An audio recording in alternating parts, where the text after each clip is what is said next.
Check 1, 2, check. Good. All right, good afternoon. Well, good morning, everybody. Welcome. The Valleyfield Regatta is getting underway with GP testing. Our first boats making their way out onto the race course. We'll have 4 of them here in the first set of testing. As they come out onto the race course here for their first warm-up laps at the Valleyfield Regatta. My name is John Termy. I'm excited to be here this weekend. I'll be back and forth off the live stream in the PA. My friend Eric Tremblay and I will be switching back and forth between the two. So I'm going to start here on the live PA. First boat coming by, the GP 104, the Miss Cleopatra, driven by Marc Lecomte out of Valleyfield, Quebec, Canada. The 104 has had a rough go of it so far here in 2023. They're looking to right the ship here at their home regatta here in Valleyfield. The next boat coming by, the 50, the Freedom, Ken Brody out of Grand Island, New York.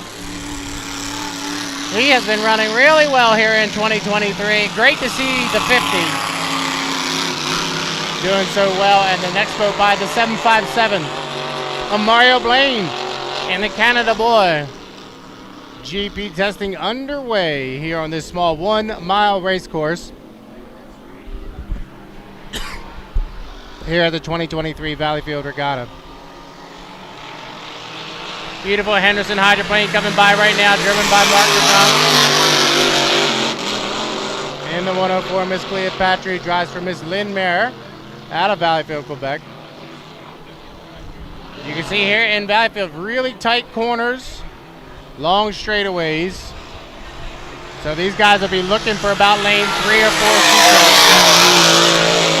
We come across start finish line in the 757 Canada Boy and the 50. The Freedom of Ken Brody. We're waiting on Warwick Lupton to come out in the 007. He's supposed to be out here in this GP testing flight. We'll try to get some times on him. See if they do a couple timing runs or whatnot. As they come off the exit of turn number 2 down here to start finish line. We'll go ahead and get the stopwatch on him for a couple of timing runs. Off of turn number 2. So the Freedom is right now at the exit of turn 2. We'll put the time on him coming off the exit pin. He's coming on a timing run down here is Ken Brody, and we will stop it right there. It's a 7-second run. 7-second run off the exit of turn number 2. We'll reset it for the next one to come by. Here comes Lecomte once again coming down. Most of these guys will pick up the entrance of turn 2 to start their timing runs because it's only a 7.5-second run off of turn number 2. So they'll be picking up probably that entrance pin of turn 2 down to start finish line for their timing runs. Lecomte is taking the 104 back to the pits. It looks like Brody's satisfied. We will have time trials later on today for the GPs to set their running lanes for tomorrow's racing program. We will have time trials and we will do our best to keep you up to date on the time. They'll have 2 hot laps and it'll be their best lap. Let's get the 757 on the time run. He hit that second pin. He'll come off that second pin down to start finish line and we'll mark Mario Blaine at 8.9 seconds. And 8.9 seconds from the middle of turn number 2 down to start finish line. So a very short run off the exit of 2 down to start finish. Mario is going to do one more lap at least as the 50 and the 104 have gone back into the pits. For everybody out there on our live stream, you can download the HRL app and stay up to date with everything that's going on. It will be updated throughout the day with points and lanes and everything you need to know for the races here this weekend. So download that HRL app and join in on the fun here at the Valleyfield Regatta. Another timing run for Mario as he comes across start finish line. That beautiful 757 Canada boy. So I'll have 3 flights of GP testing today. That would be the first flight. Unfortunately, doesn't look like Warwick Lupton made it out. We'll see if he can make it back out in one of these other flights. So while we're on the live stream, we will be cutting in and out due to the music that they'll play in the background. So if I all of a sudden just stop talking, that's because of the music that's being played in the background. And like I said, myself and Eric Tremblay are here this weekend, and we'll be alternating throughout the day. Right now I'm scheduled to do the first 4 heats on the live stream, which will include GP testing and the 3 H350 heats. And then I'll go do some PA, and then I'll come back for the finals of the H350s and the GP time trials. International et qui embauche actuellement dans plusieurs rôles est un important transporteur d'équipement utilisé sur le site des régates. Le comité organisateur tient à remercier l'équipe de CAP. Should have, look at my calendar, the 33 of Jack Lupton, the 79 of Jeff Bernard.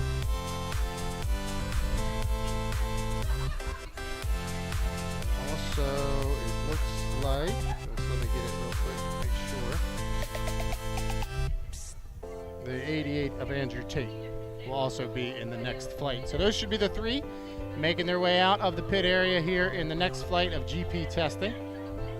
Steven, we good? All right, I was just checking in with my good friend Steven. He is in control of all the live stream and everything. He's saying everything is good, so we're good to go.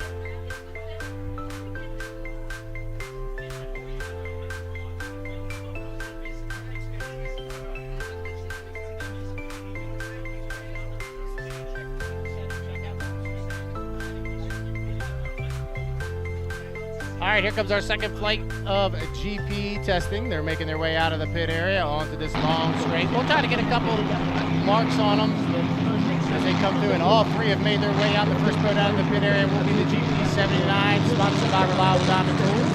Jeff Bernard out of Kent, Washington, does the driving. The 33 of Jack Lupton out of Waverly, New Zealand, and the Lupton Motorsports. And the Hydrofish, the GP88 of Andrew Tate.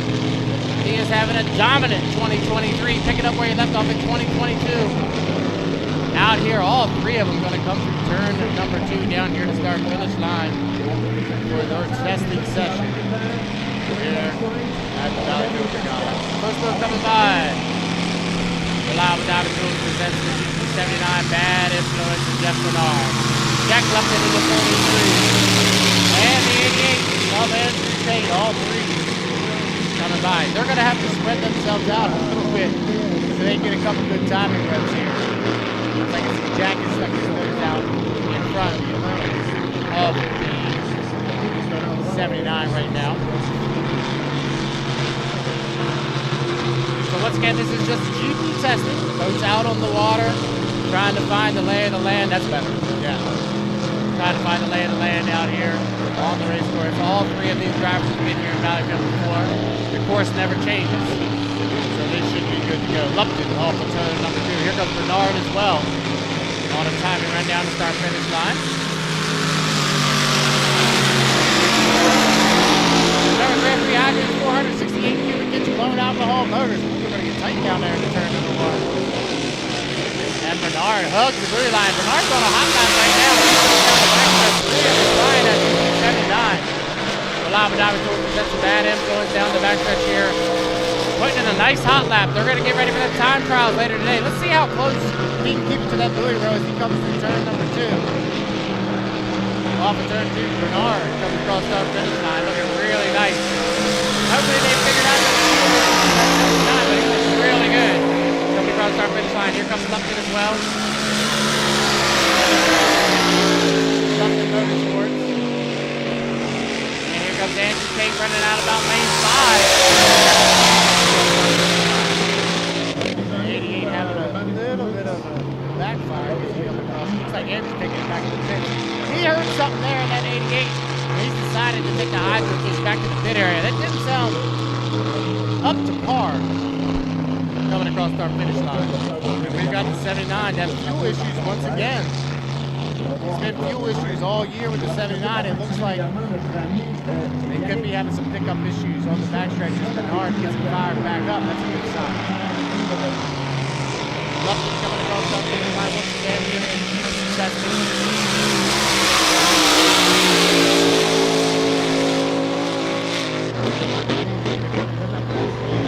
Lupton's on a hot lap. It's hard for me to get a time on it because I don't know if we're going to do a hot lap or just do a time run. But Lupton is definitely on a hot lap. He's flying down the backstretch there. That UB33 Jack Lupton down in the turn number 2. Let's see, Bernard gives him plenty of room. Yep, Jackson trying to hug the buoys. Really had to get off the gas coming through 2 and accelerate off the exit. That's the tightest corner that we run all year long. Here's turn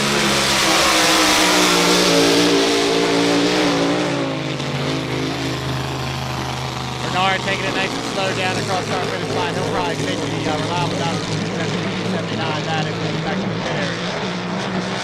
Lupton, he's still on a nice flyer down the, oh wow, really getting light.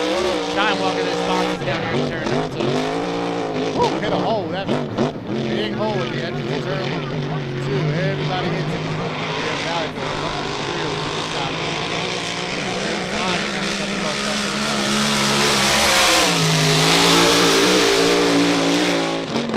Picking that right sponsored up.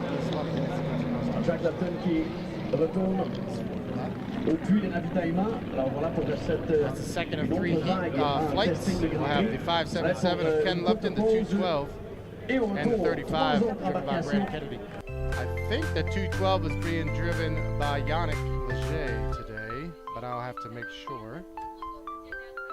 But they got Eric Langevin in the 212, and I'll have to get confirmation on that.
All right, third flight of GP testing making their way out onto the race course. We'll have the 577 of Ken Lupton out of Waverley, New Zealand, driving the Miss Lucas Oil. The 212, the Silco-sponsored GP 212, driven today by Eric Langevin.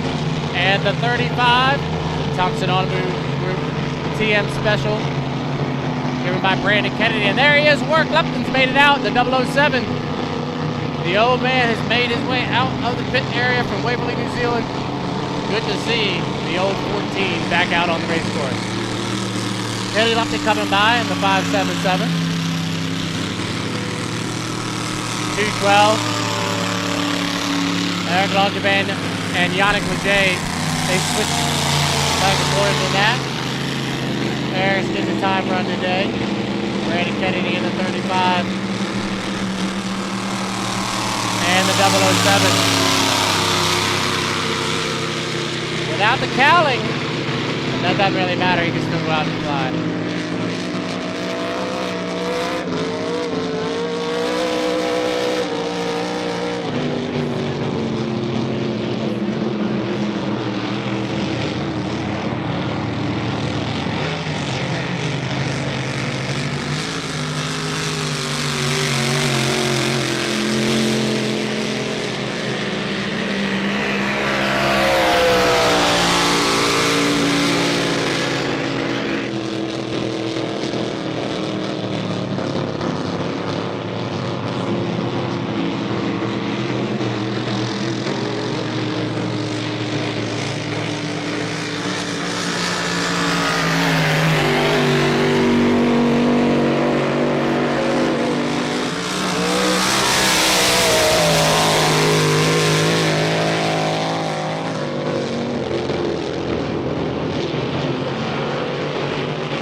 Accelerate and try to knock off right around the 31, 32 second range.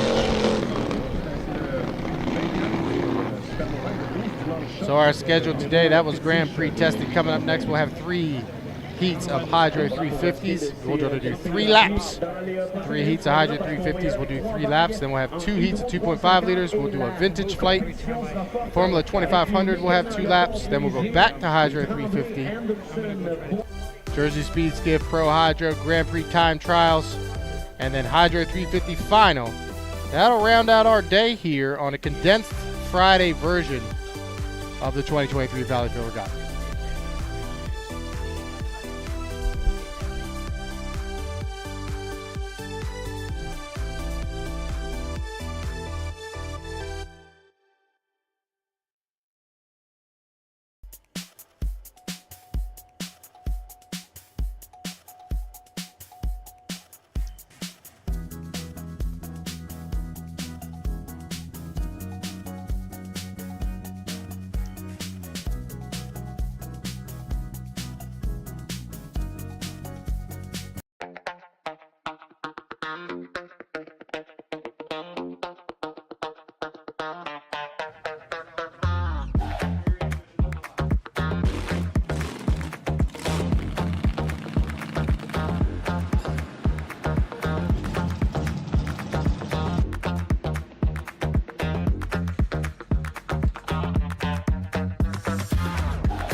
cette première qualification en classe Hydro 350. Voici les inscrits. Le meneur au championnat. Alors, ce sera 3 tours pour ces qualifs-là. Au meneur des points. All right, Hydro 350, first heat of the day. Coming out on the race course, 5-minute gun has sounded. We are 4 minutes 30 seconds away from the start. Remember, we're doing 3 laps around the race course here for the Hydro 350s today. Today is a completely separate day of racing for Hydro 350. They will run 2 qualifiers and then a 7-boat final. The times are going to be based off of the 2 times combined, so you have to have 2 really good runs today to make it into that 7-boat final. 17 boats. 17 boats here for 7 spots. 6 on the front line and 1 trailer. So boats making their way out of the pit area. We'll have the points leader coming into the weekend, Eric McKenna in the 999, the Black Beast. He is currently sitting number 1 in points in Hydro 350. So he'll be in lane number 1 for this one. First boat coming by the start-finish line, Nick Roos, the 225 out of Valleyfield, Quebec, Canada in the Roos Motorsports. Next boat, the 666 of Danny Leger, the Carpentech. He goes by start-finish line. The 447, the Miss OMG of Francois Leroux, the 155 Zoomerang of Michael LeBoeuf.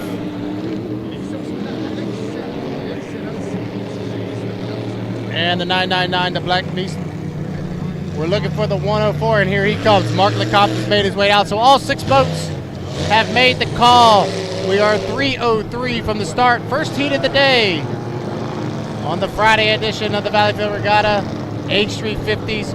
3 laps, not a lot of time to make up ground, so you have to be here at the start when that clock strikes 0. Only 3 laps to do it. These guys are used to going.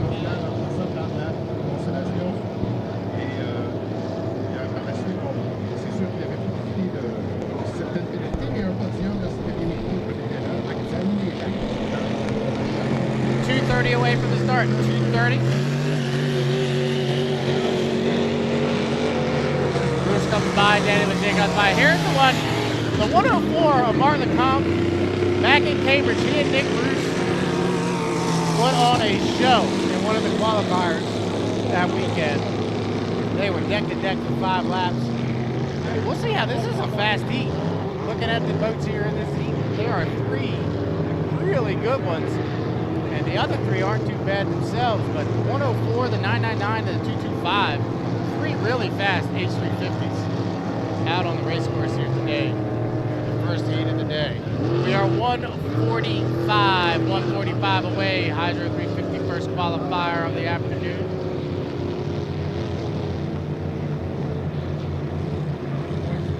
Eric McKenna coming by once again. Everybody kind of slowing down. H350s, 350-inch motor. Speeds upwards of about 120 miles an hour. Here on this real tight course in Valleyfield, we'll probably see, I'll give them 110, 115 at the end of the straight. The good thing is they really can pick up the speed and get the speed going. But they've got to get out of it. Uh-oh. With 110, the points leader's heading back to the pits. Oh, that's a development. The 999's heading back to the pit area. I'm not sure what's going on there, but Eric McKenna, your points leader coming into the weekend, has made his way back to the pit area. I'm seeing white flag being displayed, so I'm not seeing anything that would... Oh, we've got a boat dead on the backstretch, the 666. And we got the 155. Well, I'm still seeing white flag being displayed. I'm not sure if there's some miscommunication in the starter stand. But I think they're going to run this heat. And I'm not sure if McKenna saw the 666 dead and went back to the pit area. The 155 is out of the way, so we'll be good to go. We started with 6, we're down to 3, 20 seconds from the start. Inside will be Nick Bruce. To his right will be Mark Lecomte. And then Francois Leroux will be on the outsides. We're 10 seconds away. 9, 8, 7, 6, 5, 4, 3, 2, 1. Mark, they're all late. It's a good start for the 477 way up on the outside. And Francois Leroux will lead him down here into turn number 1, but Nick Bruce got that inside and short way around. He'll be able to make up a lot of ground through that tight turn number 1. So it's Bruce on the inside and Leroux on the outside. Nick Bruce in the 225, the Bruce Motorsports. Now Leroux can come over. He held his lane all the way through turn number 1, but now he can move over. He can go to lane number 2 if he wants. But Nick Bruce, he's got this one in the bag here. If he just keeps it in the waters, he heads down into turn number 2. Real tight turn number 2 here in Valleyfield. You see how they all have to get out of the accelerator as they go off the exit turn number 2 to come around and complete lap number 1. It's going to be 1 down and 2 to go for the 225 Nick Bruce. Second place after a great start. This OMG of Francois Leroux running really well on the outside as he gets down here into turn number 1. And mechanical issues for Martin Cobb. Not used to seeing that 104 off the pace like he is, but he is really struggling back here in third position. So halfway through the first qualifier of the day for the Hydro 350s and the 225 of Nick Bruce, your leader down in the turn number 2 with Francois Leroux. Running in second and Mark Lecompton third. White flag being displayed as he comes off the exit of turn number 2. 225 and Nick Bruce and Bruce Motorsports will come around and complete lap number 2. 2 down, 1 to go. These are the 3-lap qualifiers. Miss OMG of Francois Leroux. Having a good run back in second. Mark Lecompton, I think he's just going to try to flip this thing around here, get the points. Try to pick up third place points and get himself in that second qualifier and try to make that final later on today. But your leader coming off the exit of turn number 2 to come around and complete the third and final lap. The checkered flag will be displayed this time by Nick Bruce, will be your unofficial winner. The first qualifier of the day in the 225, the Bruce Motorsports. Second place, a nice job by Francois Leroux. He'll get second in the Miss OMG. And we'll see if Mark Cobb can bring the 104 round start finish line and pick up third place points. Very valuable points in that H104. Unfortunate for the 666 at the end of the day. 999 and the 104. We'll have to get them towed up off to the race course. Up next, Heat 1B, Hydro 350.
Valleyfield for the next heat in H350 class.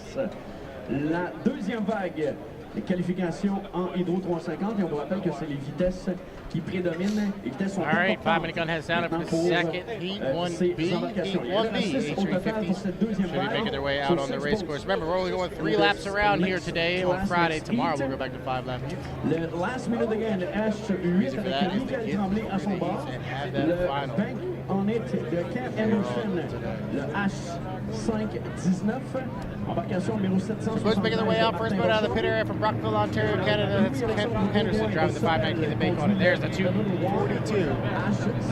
Bobby King. Bobby King back out on the race course here in Valleyfield, running in HRL. Haven't seen him here in 2023, but he's had a successful campaign so far down in Guntersville and Madison. And he just picked up a big ride. He's going to drive the U12 Graham Trucking out in Tri-Cities later on this season. Congratulations to Bobby King. Good to see him out here at Valleyfield.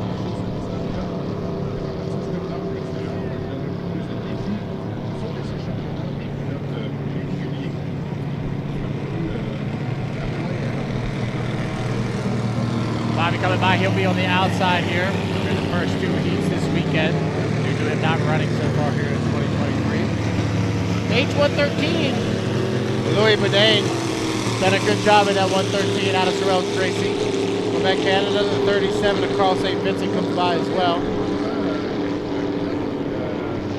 Where is Michael Tremblay? Oh, here comes Tremblay. Okay. I was looking for the H8 last minute again. He's coming off the exit pit at turn number 2 right now. Down to start finish line.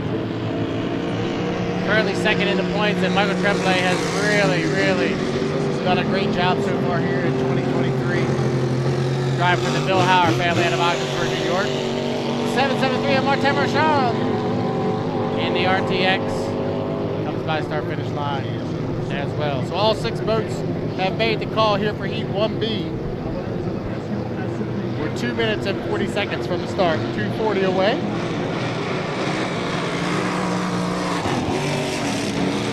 We'll see what Bobby can do. He's going to have to start out in lane number 6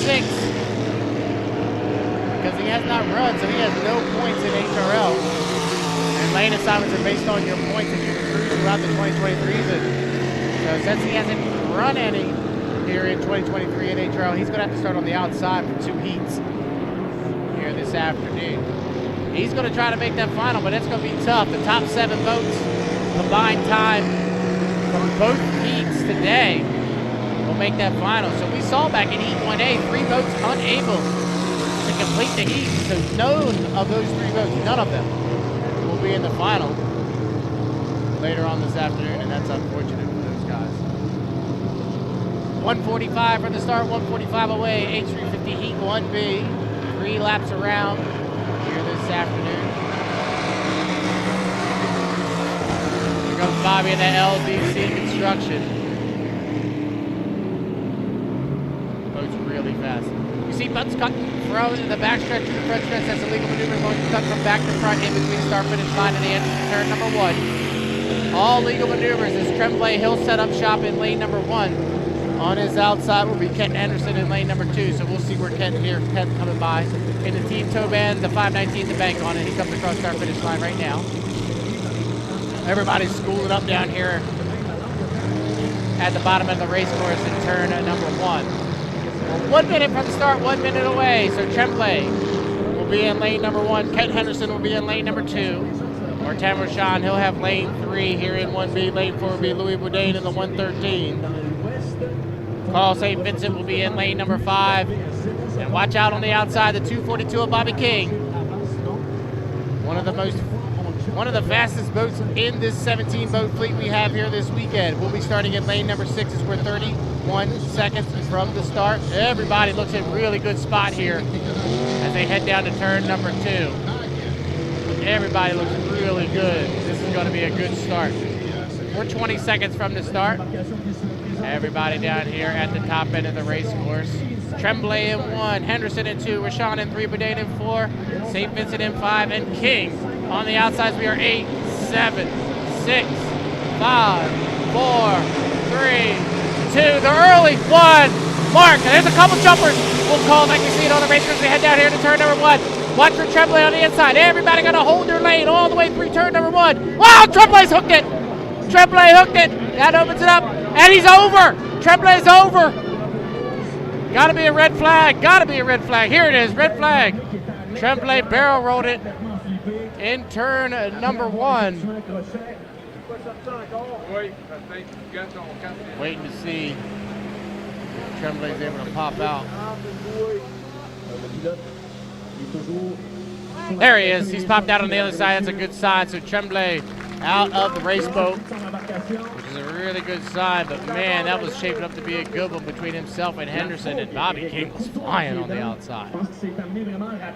Whew. So we'll have to get these guys towed back into the pit area, get Tremblay's boat right side up. We'll head them back into the pit area, and then we'll probably run 1C before we run 1B. So stick around. We'll be right back with 1C and the rerun of 1B.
1C. I believe it'll be 1C. We'll see when they come out on the race course. Yep,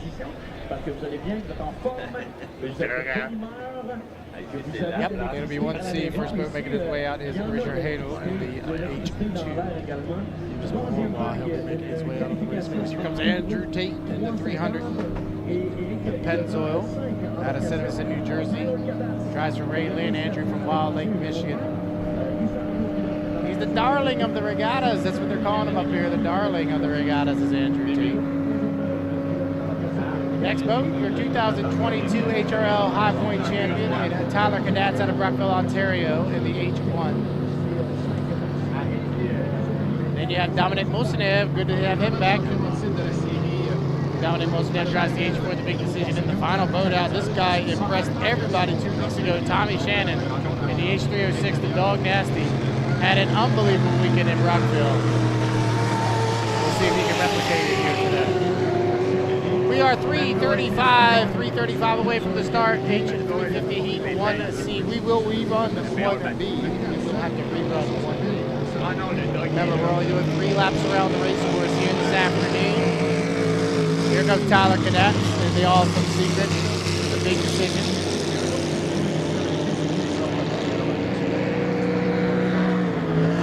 And the Dog Nasty. Brand new Henderson Hydroplane is at H306, and man, Tommy Shannon is driving the wheels off of it.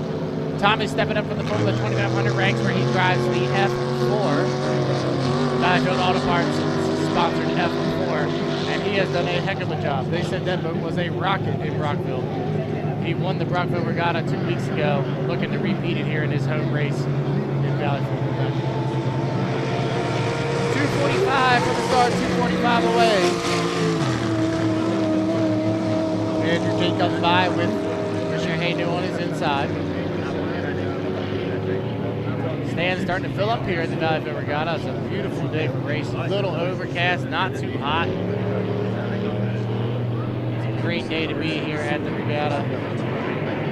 The crowd was allowed to pile in starting about 11 o'clock, and then it's really starting to pile in here this afternoon. We've got 16 heats of racing for you today, a little bit modified schedule. There's some good races going on here at the Valleyfield Regatta. We are 2 minutes from the start, 2 minutes away, H350 Heat 1C. Remember, we will do 6 qualifiers of 350s today with a 7-boat final. 6 on the front line and 1 trailer. Top times are your combined times from both your qualifiers. So you've got to be on it both times out of the box here this afternoon to make it into that 7-boat final. 17 boats trying to get in a 7-boat final. And everybody wants to make that final because you want to start the weekend off right. Here in the 2022 Valleyfield Regatta. 125 from the start, 125 away. Dominic Mosenev, he was a longtime champion in 2.5 liters. A few years ago, he took some time off. He helped out in the GP program for Mike Riddell.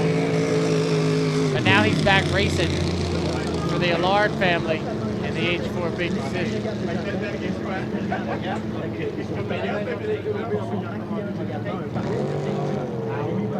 Everybody's starting to conjure up down here at the bottom end of the race course. We're 53 seconds away. Lane number 1 here in Heat 1C will be Tyler Cadats, the H1, the Awesome Secret of Brockville, Ontario. Lane number 2 will be Richard Haynu in the H2, the Miss Beauharnois out of Beauharnois, Quebec, Canada. Lane 3 will be the 306. Tommy Shannon, the Dog Nasty out of Valleyfield, Quebec. Lane 4 will be Dominic Mosenev in the big decision, and on the outside will be the darling of the regattas, the 88 Andrew Tate out of Wild Lake, Michigan in the H300. The Pennzoil, all 5 of them lined up really well. We're 25 seconds from the start. Should be about a 15-second run when they hit that entry turn number 2. And now the Rooksdale starting to fly as they go to that tight turn number 2 as they come down the start-finish line. Good shot. We are 9, 8, 7, 6, 5, 4, 3, 2, 1. Mark, it's a beautiful start by Tommy Shannon. He'll break the line first in the 306 and Dog Nasty. Everybody got to hold their lane down here in this turn, tight number 1. Through the apex of turn number 1, Tyler Cadats, he'll turn left first. He's got that inside and shorter way around, but watch for the boats on his outside. Cadats off the exit of turn number 1. He'll be your leader. On his outside is Tommy Shannon. And Richard Hayden went through the rooster tail. He had to go out to lane 3, and that really pushed out Andrew Tate really wide. He's running back in 5th position into that 300 as they head down here into turn number 2 on lap number 1. Through the apex of turn 2, it's Tyler Gadatz on the inside and shorter way around. He'll go off the exit of turn number 2 to complete lap number 1. It'll be 1 down, 2 to go here in this 3-lap qualifier. Gadatz is your leader. Shannon in 2nd. 3rd position is for Richard Haynu. 4th to Dominic Mosineb and Andrew Tate. Wow! Meyer back here in 5th position in the 300. He's really going to go to the inside as Tate. He's going to try to make up ground and go to the inside and pick up a little bit of time. Halfway through the 3-lap qualifier, and Tyler Gadatz in the Awesome Secret running really well, coming into the weekend in 3rd place. He's opened up by, we're calling 2 full rooster tails over Tamatani Shannon. He's really flying that left sponsor down into turn number 2. Through the apex of turn number 2 to come around and complete lap 2. It'll be 2 down, 1 to go here in Heat 1C. And it's Tyler Gadatz, your leader, off the exit of turn 2. 306 of Tommy Shannon running in 2nd. Richard Haydu having a nice run in 3rd. Andrew Tate's moved to the buoy row. Still running in 5th position with Dominic Mosineb in 4th. 1 lap to go, and that 300 is off the pace. We'll go through turn number 1 here on lap number 3. Shannon has moved to the buoy row trying to make up ground on Gadatz, but Gadatz extends the lead to 2 full rooster tails down the backstretch. Half a lap away, and it's all Tyler Gadatz through the apex of turn number 2. You see how Gadatz has to get out of the throttle as he heads down into turn 2 to come around and complete lap number 3. Checker flag waves this time by, and your unofficial winner of Heat 1C will be Tyler Gadatz, Rockville, Ontario in the Awesome Secret. 2nd, Dog Nasty, the 306 of Tommy Shannon. 3rd, a nice run for Richard Haynu in the Municipal Hornwall. Andrew will take 4th position in the 300, and Dominic Mosineb will get 5th. And as we said, it's all about the time. All about timing, and it looks like Tyler didn't get the word that we're only running 3 laps. He went and did another one. Black flag being displayed. We'll see if there's any penalties from that, because everybody should know that we're only running 3 laps. And we'll see what the head officials decide here. As his spotter didn't know, I guess, that we were only running 3. So good run for Gadatz. He gets the victory here in the points, and probably a pretty good time. We'll have to wait and see what the time is on that to make it into the final later on today. Up next, I believe, will be the rerun of 1B in Hydro 350.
1B rerun. The 1B rerun coming out on the race course. 4:29 from the start. The 5-minute gun has already sounded. So unfortunately, Tremblay will be out, but he is fine. He went and got checked out by medical, and he looked fine. We saw him over there at the medical tent. Looked really good. So hopefully the team from Ogdensburg can get that boat right-sided up and ready to roll here for later on this afternoon. So we should have 5 of them make the call for Heat 1B rerun.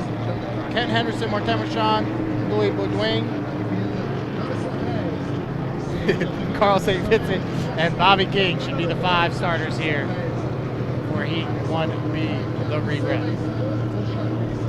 And all 5 are out of the pit area and on through the race course. We are 3:45 from the start, 3:45. Here comes Bobby King coming by. We talked about Bobby a little bit earlier during that 5-minute warm-up period. He's having to run on the outside for 2 heats today. He has not run an HRL event here in 2023. Therefore, he's got to start up on the outside and run his 2 preliminary heats from the outside. The 37 across St. Vincent cuts by the 113. Another one out of Sorel-Tracy. Quebec, Canada is Louis Boudin. Goes by the 113. The 519 bank on it, Team Toban of Kent Henderson out of Brockville, Ontario. And the final boat coming off of turn 2 right now is the 773, the RTX sponsor. Martin Marchand comes across our finish line in the 773. So all 5 have made the call, 255 away. Start of Heat 1B.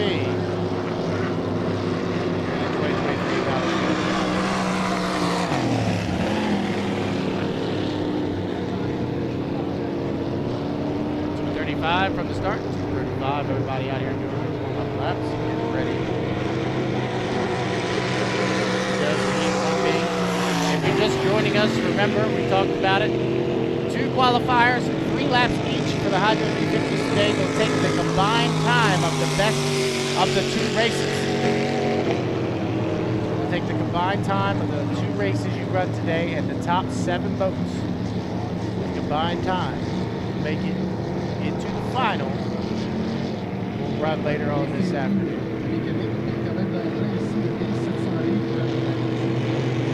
1:58 from the start. Remember during the 5-minute warm-up period, boats are out here on the race course. They're finding their timing runs, doing a couple tests down the start-finish line. Trying to get their timing marks, but really just getting the boat warmed up.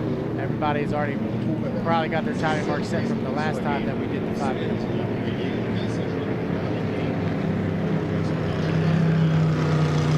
Carl St. Vincent coming by in the 87. Oh, Louis Boudin and another one really flying it. See a couple guys cut the race course right now. That's Martin Marchand and Kent Henderson. They cut the race course. That's a legal maneuver as long as you come from back to front in between start finish line to the entrance to turn number 1. No problem there.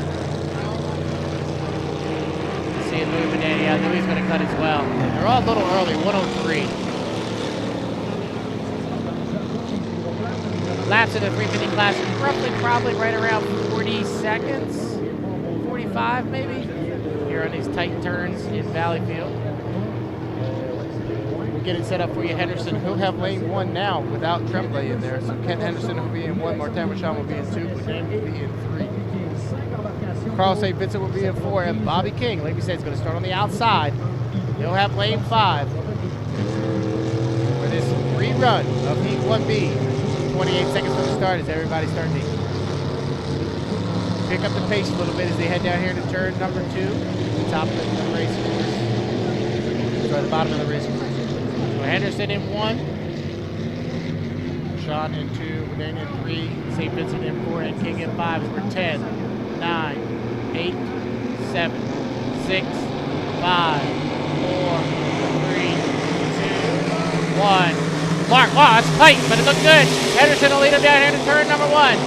Kent Henderson in the bank on is going to fly down into turn number 1. He'll turn left first with Rashawn on his outside. Carl St. Vincent's off the pace back here at the start finish line, but it's all Kent Henderson off the exit of turn number 1 in the Team Toban, the bank on, and Rashawn on his outside. Here goes Bobby King. Look at the 242. That thing is a rocket ship as he heads down the backstretch. He's already up in the 2nd position from lane number 5. Down into turn number 2 here on lap number 1. It's still Kent Henderson in the 519 the bank, but watch for the 242, the LDC Construction and Bobby King running back in second with Martin Rochon on his inside. Bobby running that real wide sweeping out in about lane 4. 1 down, 2 to go here to 3-lap qualifier for Kent Henderson. The bank on it running really nicely. Bobby King comes across in second. Martin Rochon is back to third. And Louis Bidet in fourth. The bottom end of the race course, and it's still Kent Henderson, but back about a rooster tail and a half is Bobby King. Rochon on the buoy row as they go down the backstretch. Henderson by 2 full rooster tails. Bobby King in second, Rochon in third, and Boudin in fourth. We're halfway through this 3-lap qualifier here in Heat 1B. Kent Henderson, you can see he really drives it deep down into turn number 2 to try to keep the horsepower through that really tight turn 2 here in Valleyfield. White flag being displayed, 2 down, 1 to go. The team tow band out of Brockville, Ontario, the 519 and Kent Henderson is your leader. Bobby King still running in second in the LDC Construction. The Roger Mayhem Motorsports entry running really nicely back in second position, and Martin Rochon in third. Through the apex of turn number 1 off the exit of turn 1, it's still Kent Henderson. The team tow band down the backstretch will call 2 full rooster tail advantage over top of Bobby King. He's got about a rooster tail and a half over top of Rochon. Down into turn number 2 for the third and final time here in this 3-lap qualifier. And Kent Henderson really drives it deep down in there into turn number 2 through the apex of turn 2 off the exit of turn 2, coming around to get the checkered flag this time by. 3 down here in Heat 1B, and Kent Henderson will be your unofficial winner out of Brockville, Ontario. Second, Bobby King, a nice run for the LDC Construction, the Roger Mayhem Motorsports entry of Bobby King. Third, Martin Rochon in the 773, the RTX sponsored H773, and fourth we'll go to Louis Bidet in the 113. Another one out of Sorel-Tracy. So that'll do it for your first qualifiers of the day for the H350s. Up next, we'll go 2.5 liters. 2.5 liters, the beginning class will be out on the race course before we get down. Stick around, we'll be right back.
voilà de retour sur le site de la 83e édition des Régates de Valleyfield. So we are back on the track for the 83rd edition of the Valleyfield Regatta. And now, for the description of the race, en 2,5 litres maintenant, le groupe A, voici les inscrits. Hélène Carruthers pilote le 38.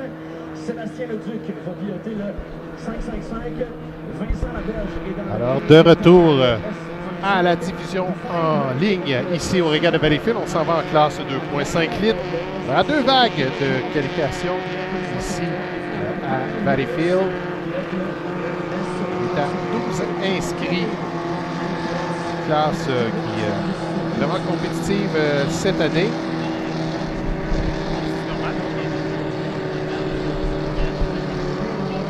Et dans cette première vague, on retrouvera le meneur au championnat. Dans le S38, le Aaron Chalker, c'est Adam Carruthers. Vraiment une sensation cette année après avoir fait ses débuts l'an dernier. Et ses oncles, Eric et Steve, qui avaient piloté à une autre époque, qui vient des Maritimes. C'est vraiment un pilote qui gagne en expérience et en confiance. À ses côtés, il y aura Sébastien Leduc, passe devant la tour des officiels. C'est le Happy Sunny Racing, le Québécois de la région de Mercier. Lui, 3e au championnat, 173 points. Quand on dit que c'était serré comme championnat, c'est vraiment à surveiller. Vincent Laberge, qui est dans le Canadian Tire. Le S25, une nouvelle embarcation cette année. On l'a senti à l'aise en début de saison. Bon week-end du côté de Brockville. On a hâte de voir ce que le camp balancier présente ici. Passe devant la tour des officiels, le S35, c'est le TM Special. Ça, ce sont des nouveaux venus sur le circuit. C'est Kyle Hayes qui est le pilote. Il partage le volant avec Austin, son frère. Ce sont les cousins de Bobby Kennedy. On a connu la similitude des embarcations avec le TKO Racing de Grand Prix qu'on a vu un peu plus tôt lors des essais libres en Grand Prix. Garrett Huff qui est aux commandes présentement dans le Fool's Gold, l'embarcation couleur jaune S63. Ça, c'est une embarcation que Scott Petticoat avait eu beaucoup de succès avec, avait remporté la finale ici il y a quelques années. Maintenant, c'est Garrett Huff qui avait fait ses débuts l'an dernier. Et Ryan Slade, qu'on a vu il y a 2 ans, qui se partage le volant et l'autre inscrit. C'est Marc-André Racine, l'embarcation S17 de Defying Gravity. Lui partage le volant avec son père Stéphane, le vétéran. On les avait vus l'an dernier en Formule 2500. Cette année, comme Marc-Antoine est un jeune pilote, n'a pas complété toutes ses restrictions, on a décidé d'inscrire en 2,5 litres et ça va très bien. Là, Stéphane, le vétéran, qui lui a terminé en 2e position au Régates de Brockville avec corridor intérieur en finale. Donc vraiment une machine, c'est l'ancienne de Jean-François Latour. Bonne embarcation. On est à 1,42 avant le départ. Comme je mentionnais, 12 embarcations ici. Et contrairement à la classe Hydro 350, on revient avec une formule de qualification classique, donc ce sera à 5 tours. Il y aura accumulation de points au championnat, 25 points qui sont attribués aux vainqueurs. Par la suite, on descend 21, 18, 15, 11, 8, 5, 1, selon l'ordre. Et bien entendu, les pénalités qui peuvent entrer en ligne de compte pour soustraire des points.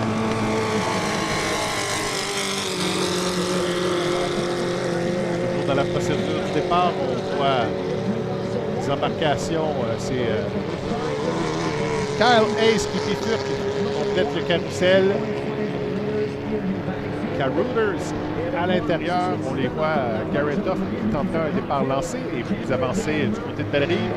On est vraiment ponton à ponton. Carruthers, le type. 40 secondes du départ maintenant. 40 seconds away from the start.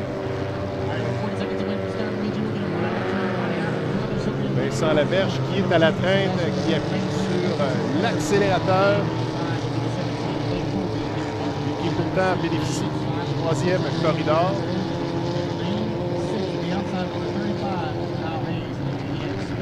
On est à 15 secondes du départ. On se retrouve à la sortie du virage ouest. On appuie sur l'accélérateur. Surveillez les corridors intérieurs pour le moment. Le Duc est tout juste devant Carruthers. Et à l'extérieur, Garrett Huff. Le départ. Il est bon! C'est Garrett Hoff qui est devant, mais surveillé à l'intérieur.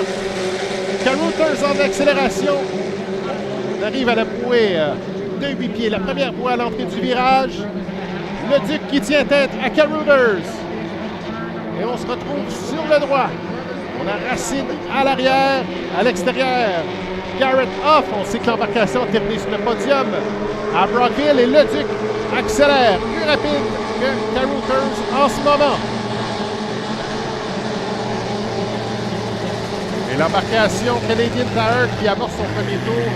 37 secondes après tout le monde. Beaucoup de difficultés. Je crois qu'il devrait va retraiter au puits. Alors qu'à l'arrière, on est après compléter le second virage. Et c'est désormais le Duc qui a environ une longueur ou deux de bateau d'avance sur Carouters. Garrett Hoff dans le Cougals est troisième. Racine et Hayes qui tente de s'insérer à l'intérieur, lui qui est à l'arrière. Prend maintenant le troisième corridor. Le Duc, lui, qui tient toujours tête à Carouters. Il résiste au poussé. Pilote des Maritimes. Alors que ça se resserre à l'arrière. Dans le second peloton, Hoff, Racine et Hayes désormais à l'intérieur. Les vitesses sont bonnes. En 2,5 litres. Carouters qui se rapproche dans le virage. Il a hâte de voir sur le droit. Et là, un crochet. Je pense même, peut-être, ouais, le Duc qui a perdu le contrôle de son embarcation. On a entendu la foule réagir. Et Carouters qui est devant. Grimpe d'une position devant Garrett Hoff. Et à l'arrière, Racine résiste à Hayes qui est devant. Bien hâte de voir. Est-ce qu'il y a eu une collision entre le Duc et Carouters? Le Duc qui est à l'extérieur du parcours présentement, là, du côté du virage ouest. Et Hoff qui se rapproche de Carouters. Est-ce qu'on a endommagé? Là, le Duc, là, est-ce qu'il a le contrôle de son embarcation? Ça avance dangereusement du côté de la marina. Carouters devant. Hoff deuxième et Hayes qui chauffe les fesses. Et maintenant devant, Racine. On est à mi-parcours. Le drapeau vert est toujours levé. Parce que le virage ouest réservé à une surprise à Vendredi. On sait que c'est un endroit assez périlleux ici à Valleyfield. Et après 3 tours, Carouters qui désormais 2 queues d'eau d'avance environ sur Garrett Hoff. Hayes qui est devant Racine. Pendant que les bateaux sont du côté de Bellerive, je jette un œil. L'embarcation qui est immobilisée, le Duc, très près de la marina là, pour nos spectateurs qui connaissent bien le site ici à Valleyfield. Donc, il est très loin du parcours du plan d'eau. Carouters qui appuie toujours sur l'accélérateur. Bonne priorité sur son proche poursuivant Garrett Hoff. The Fools go! Lors des Fous.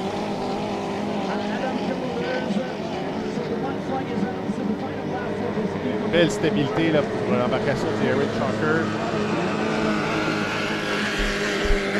Et à l'arrière, Hayes dans le TM Special. À la première occasion, la recrue s'est insérée à l'intérieur du parcours et puis surprendre Racine. A lui aussi une bonne priorité sur son plus proche poursuivant. On a contourné les bouées du virage S. Carouters devant Last Hill. Devant les terrains de Bellerive. Phil, telle une flèche. Devant Garrett Hoff.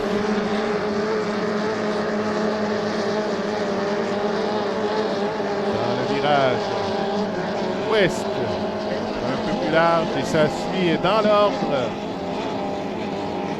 Avec Hoff, Hayes et Racine. Le drapeau à damier est levé. Et déclaré gagnant, Adam Carouters. 4 minutes 26 secondes, c'est le chrono, le temps à battre. Suivi de Garrett Hoff. Fool's Goals, le TM Special. Avec Kyle Hayes et en 4e position. C'est Marc-André Racine dans le Defying Gravity. Et on l'a vu, le moment clé à la fin du deuxième virage du deuxième tour. Petit incident, le Duc qui a perdu le contrôle. Et ça a ouvert la porte à Carouters. Alors, c'était la première vague de qualification 2,5 litres. Il en reste une dans quelques instants. On vous laisse en musique et en entrevue.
C'était le coup de canon de 5 minutes. On vient d'entendre le coup de canon. Canon sur le départ de cette deuxième vague de qualification en 2,5 litres. On a toujours 6 embarcations. Vous avez entendu dans notre vague le nom de Scott Lidicote parce que des compétiteurs qui sont aux commandes de son ancienne embarcation. Et là, on aura l'occasion de voir son fils, Grant Lidicote, dans le S97, le Sendit, le vainqueur aux Régates de Brockville il y a 2 semaines. Un jeune pilote qu'on découvre ici du côté de la HRL. Une recrue sera à surveiller. Lui est supporté par la famille Lopton. C'est un jeune avec beaucoup de foule qui avait une belle expérience du côté américain. Il s'amène ici du côté canadien, en fait nord-américain avec la HRL et vraiment été fameux à Brockville. C'était la coqueluche là-bas.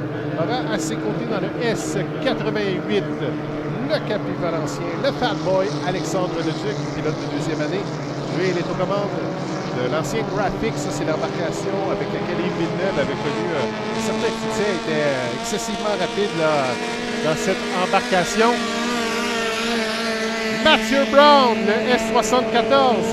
Daou Racing vient de passer du côté du Parc Sauvé. Il a connu ses meilleurs moments il y a 2 semaines à Brockville.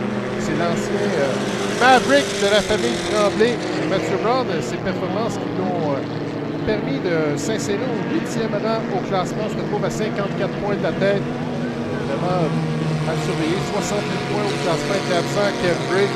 Sinon, sa position aurait été supérieure à celle qu'on retrouve là. Donc, intéressant de voir ici Mathis Gabriel Chiasson. Dans le 57, le Howe, lui était absent, a fait pas de points à Brockville, bien à oublier. Mais c'est un jeune avec le moteur Honda qui a décidé de se munir de ce nouvel engin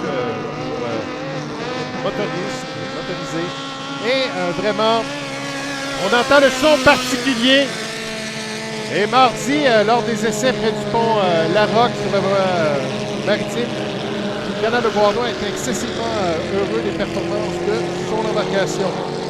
Également, on trouve le S50, le St-Felicien, 15, c'est Ken. Rudy, le fils de Ken. Mais ses débuts cette saison en 1,5 litres. Et toujours sous restriction. C'est une bonne embarcation. Et Aiden Furby l'a piloté un peu plus tôt du côté de Brockville. Et lui est à 7 points seulement du Aaron Chucker en tête du championnat. Et l'autre inscrite, c'est un retour cette année. Elle avait été présente il y a quelques années, elle avait notamment gagné le titre de recrue de l'année. À l'époque, c'est Sherry Diabo avec le Diabo Racing. Elle pilotait à un certain moment le Lil Lightning, a gardé le même numéro, le numéro 18 fétiche. Et ça porte le contingent à 2 femmes parmi les pilotes. On sait qu'on retrouvera Stéphanie Blain, championne en titre d'un secteur justement 2,5 litres et qui a gradué en Formule 2500.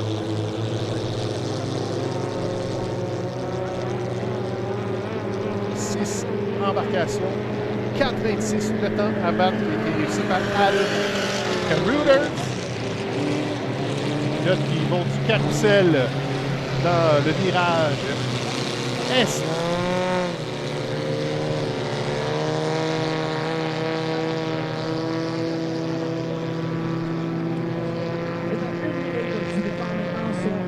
Maintenant à 1 minute du départ. Les pilotes qui, pour la plupart, sont du côté de Peyruis auront leurs éclaireurs dans les oreilles. L'expression de donner de crédit à Jean-Philippe Poulain, c'est une francisation du terme spotter qu'on utilise depuis des années. Mais éclaireur, j'aime bien l'expression.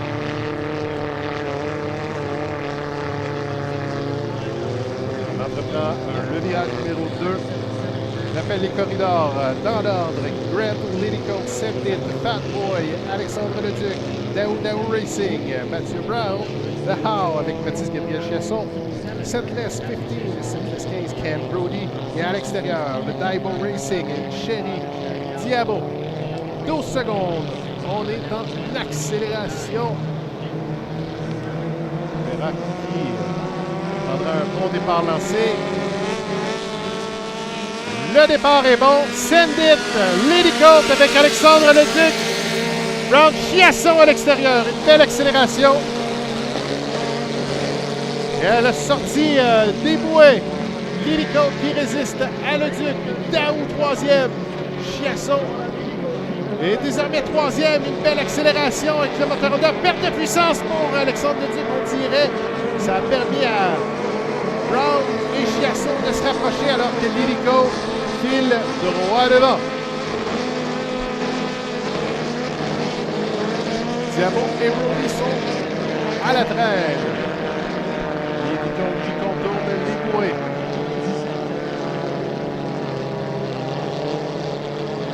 Deuxième position, Leduc qui semble avoir maintenu Chiasson. L'accélération. Et à la bouée de départ arrivée, Chiasson pointe les pontons devant Leduc. Brown est 4e. Chiasson est à l'extérieur, ça avantage Leduc et Lidico, lui, contourne les bouées. Une avance confortable et n'a pas droit à l'erreur. Chiasson, Leduc, un bon jeu de chat et de souris. Et en avant, Lidico, Send it. Il y a de bonne vitesse. Contour de les bouées, on rappellera 4,26, c'est le temps de référence enregistré par Adam Carruthers. Deuxième tour de complété. Second, bon premier. À l'arrière, Chiasson qui est maintenant devant le Duc avec environ 2 queues de priorité. Le Fat Boy qui lui est devant Daou Racing et à l'arrière on retrouve Brody, 5e devant Diabo. Lilicone qui a eu un bon départ. Et la poussée d'accélération de cette course appartient à Chiasson qui a réussi à le coiffer, le Fat Boy. Et Diabo qui est immobilisé à l'entrée du virage ouest. On est maintenant à 5.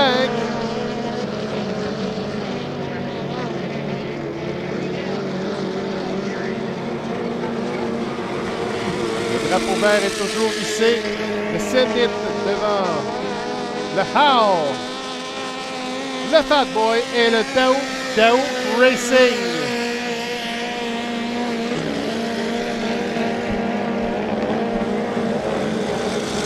Red Lilicone, le fils de Scott, qui a piloté environ tout ce qu'il peut se piloter en motonautisme. On le reverra un peu plus tard dans le OO7, l'embarcation Hydroplane, lors des essais chronométriques Grand Prix.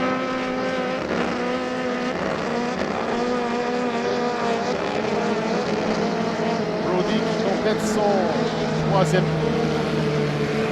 On hisse le drapeau blanc au Zenith. Est-ce qu'il doublera Brody? Le Hawk qui est maintenant plus confortable là, devant le Duc. Et il s'est doublé. L'hélicoptère qui a pris un tour à Brody. Et le moteur Honda de Mathis Gabriel Chiasson qui a démontré une belle puissance, une bonne accélération. A pris son temps, saisi l'occasion pour aller cueillir cette 2e position.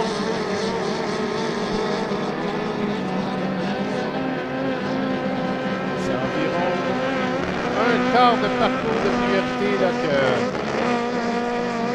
l'hélicoptère a sur Chiasson.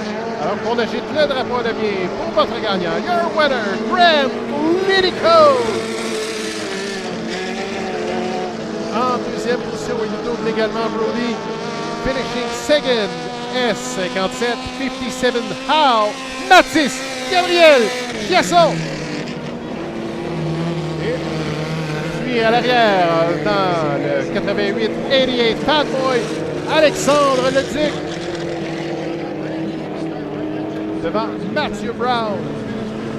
Le S74 Daou Racing. Et aura le parcours pour compléter son prochain tour. Ken Brody dans le setlist 15. Et on est à ses premiers tours dans la baie Saint-François. Alors, c'est ce qui complète la vague de qualification 2,5 litres. C'est un groupe qu'on vient de compléter. On revient dans quelques instants avec la classe Vintage.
Un tour dans le passé. Avec les Vinted, toujours un beau clin d'œil que les Régates de Valleyfield proposent ici aux spectateurs. Plusieurs embarcations dans Spec Bracket qui travaillent très fort pour réunir tout ce beau monde-là. Des gens qui ont la passion, qui rendent hommage aux traditions des régates. Ici à Valleyfield, c'est depuis 83 ans.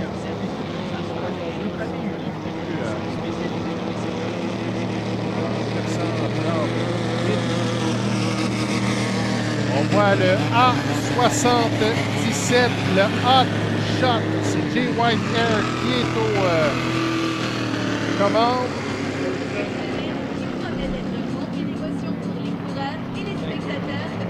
Également sur le plan d'eau. Quelques belles coques. Il y en a également en démonstration dans les puits. Notamment le Blitz, l'embarcation Lauderback à 2 sièges. Se rapproche sur le plan d'eau en fin de semaine. Il vient d'Ottawa. C'est Bob Bouvier et on dit que son nom est venu ici au Régates de Valleyfield à l'époque où le parcours était plus du côté de la pointe aux Anglais. Donc, une autre époque des régates. Les temps changent et évoluent.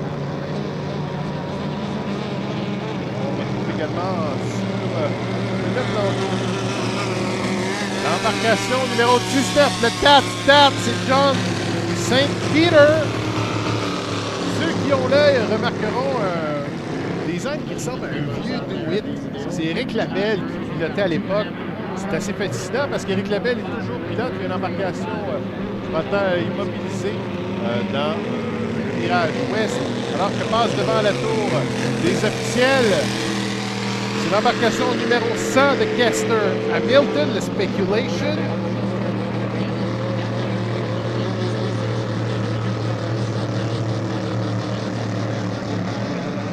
Dans l'embarcation numéro 60, pilotée par Matt Horsheimer de Fast Company. Vieux Carlson, 280. Provient de la région de New York, de la famille Horsheimer qui est assez réputée et reconnue. Le domaine Vinted. Et c'est assez fascinant de voir ces embarcations. Tous les pilotes ont une position, sont pas attachés, en fait, le siège réglé. Parfois, le moteur se retrouve devant le pilote qui, lui, encaisse toutes les émanations. Les odeurs d'huile, d'essence. Ça rajoute un peu à l'expérience.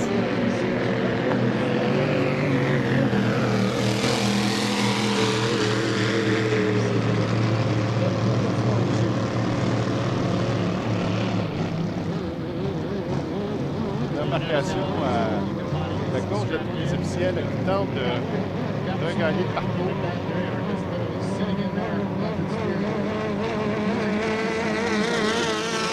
Le Hot Shot qui est propulsé par un moteur Pontiac J. White Air obtient de bonne vitesse.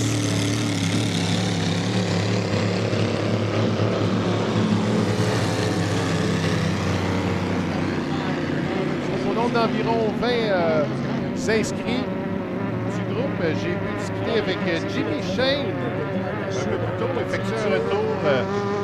Son père Stu qui va piloter le Hijacker. On a remis en état. Je demandais à Jimmy s'il reviendrait en Grand Prix. Il m'a dit il est parti à rire. Toujours sympathique. Il disait que ce ne serait pas si tôt. L'embarcation Hijacker qui est en compétition jusqu'en 2017 en classe 1.5 litres. La famille Shane au complet qui était présente aux courses, toujours fort sympathique. On va discuter avec eux.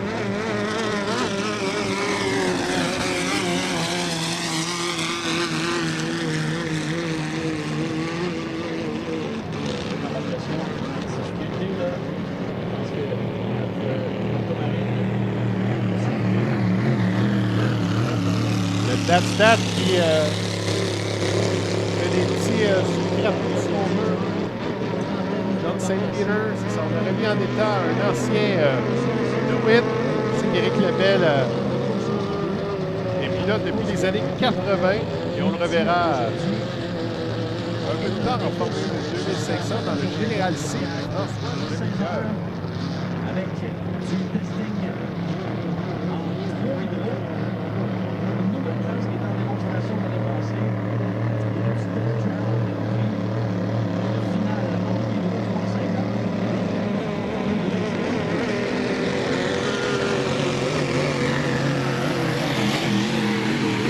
Un drapeau blanc qui est agité.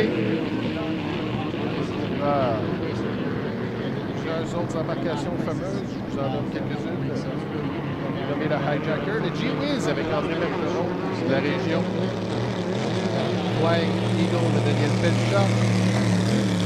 La Vision de Bob Abbott. Le Pixie avec Ross McCracken. Mais je l'ai décliné un peu plus tôt. On sait qu'il a un projet de restauration d'un ancien Long Gun. On dit qu'il avait pris un peu de retard, mais qui s'affairait à la tâche là, durant la saison morte. Également l'embarcation du Miss Canadiana qui est présente en fin de semaine. Quelques considérés, dont le Miss Gangway. On reverra avec Lyle Dinsmore.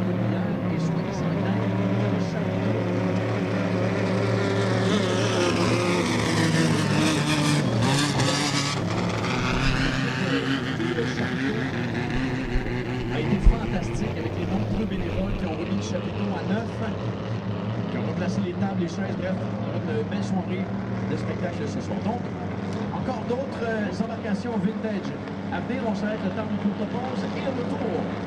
Une autre vague d'embarcations des belles années.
recevoir sur ce parcours-là les novices. Donc, ce sont des enfants âgés entre 9 et 14 ans, Éric Tremblay. 9 et 16 ans.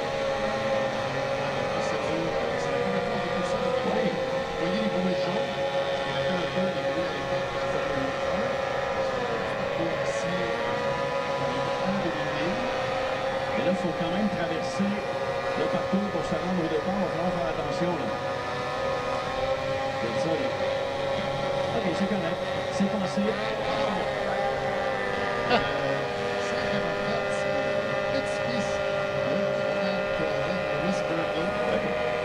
Alors, pour les gens qui ont des jumelles, là, voir les manœuvres parce qu'on sait que. All right, from out of live stream, our novice class is out. These are the J-Stock Hydros back in the States. And up here at HRL, they have started up a novice class where the young boys and girls can come out and get out on the race course and learn how to drive one of the outboards. So a lot of the kids are sons and daughters of the drivers that we see out on the race course, and they're getting an opportunity here. Bob Abbott, great guy that started this. Wanted to start it last year, and they put together a kit. The kit cost about $3,500 put together, and really was able to get this class up and running here in 2023. Today they're just out here doing a warm-up session just to get the lay of the land of the race course. They will run tomorrow morning and Sunday morning is the plan, but a couple of names out on the race course. We've got Jaden Theoret out there. He's in the 444. Just went across the start-finish line. He's obviously the son of Marc Theoret. We also have 66 coming by. That's Mederac Prix. There's the 109. This is Oliver Molsonev, and Oliver actually won last weekend. They had a race in Ontario, and Oliver won the novice class for the J-Stock Hydro event in Earnsville, Ontario last weekend in the 109. We'll see who else makes their way out on the race course. Here's the 144, Nolan Theoret, the other son of Marc Theoret. There's the 409 of Noam Molsonev. That's the daughter of Dominic Molsonev. Other names, we have Alice Caron. We have Matika Leger, 666. We also have Thomas Laval and Colin Henderson. Also in this class, so they're going to run 2 different flights out here. Let these guys get a lay of the land. They put a timer on them, so we're down to 1:30. Green flags still being displayed out on the race course. And we'll let them do a few laps. You can see they're running a much smaller course than the big boats, but it's inside the race course, so they use the same start-finish line. They just run the 3 yellow buoys on the top end and 3 yellow buoys on the bottom end of the race course. C'est son père qui est un peu le mentor de ta classe. Il disait après un il était très heureux du comportement des pilotes. Ils apprennent bien, c'est vraiment le but de ce novice class. They run a 15 horsepower Johnson outboard motor with a plate on them to limit the speed. But about 35, 40 miles an hour on the water is pretty good. These guys and girls are just looking how to do it, so really good opportunity to him. For a lot of them to run here at their hometown race site in Wisconsin. Really cool to see this novice class get out and get started here in 2023. Only bigger things to come for them. Marc-André m'a dit qu'il avait acheté des moteurs à Lieu. White flag being displayed. We'll probably give them about one more lap out here to test runs, and then they will go back towards the docks, and we'll get the second flight of novice out on the race course. C'est Mike Brandon qui avait acheté l'embarcation alors qu'il était tout jeune. trop jeune pour le piloter, même, et la famille Maisonneuve qui l'avait gracieusement conservé. Vraiment. Really cool opportunity. There's a checkered flag being displayed now. So we'll pick it up and we'll head back in. Oui,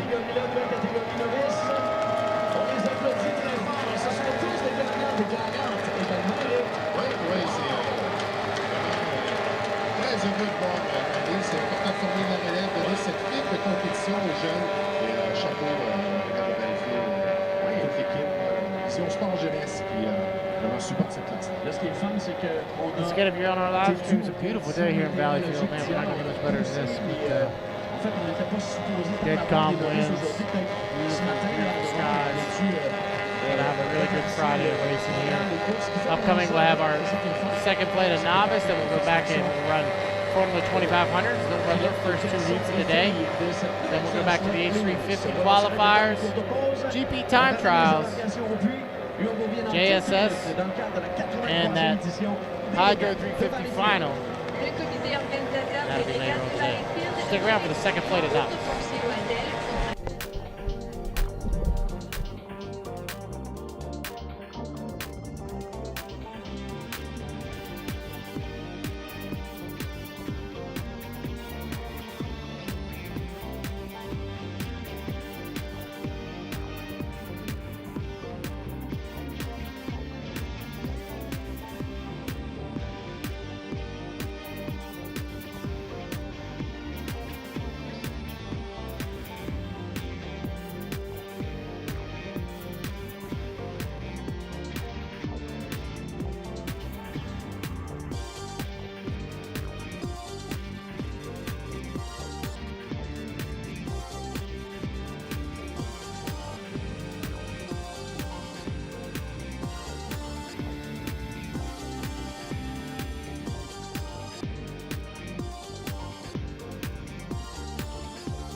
de la rive du côté du parc Sauvé. Donc, pour les gens qui ont des jumelles, c'est peut-être plus intéressant.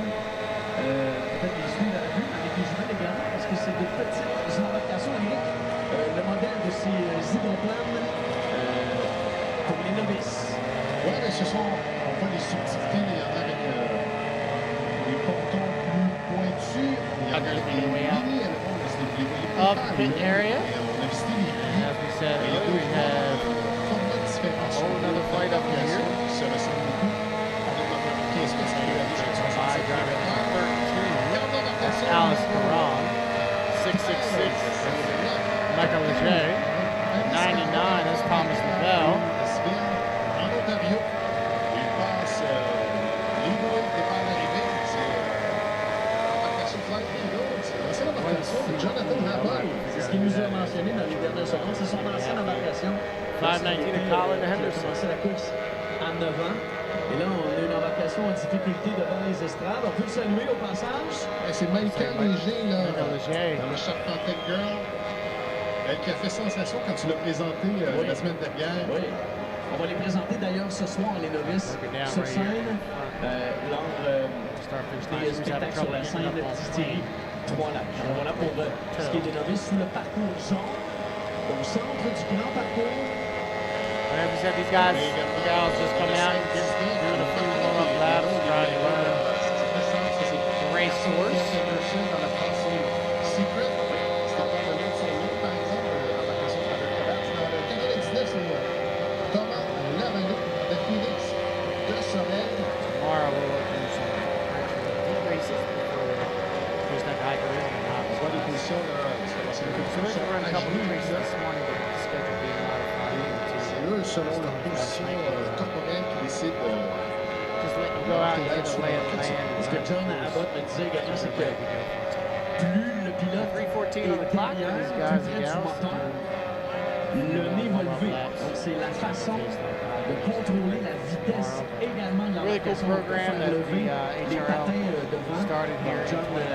Abbott, Bob Abbott, much of it, Joe Silver, big time in this, helping these guys and gals get out of the race course and learn their art of boat racing. And really, you're not going to continue to grow the sport without something like this. So hats off to the HRL officials and everybody involved here in Valleyfield to let these guys and gals come out, put on a little show, and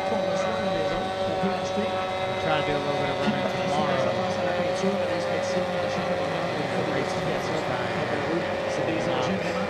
Like I said, they were racing last weekend in Evansville, Ontario. Dominic Morris and Oliver won the race last weekend. Vraiment, c'est assez impressionnant comme machine.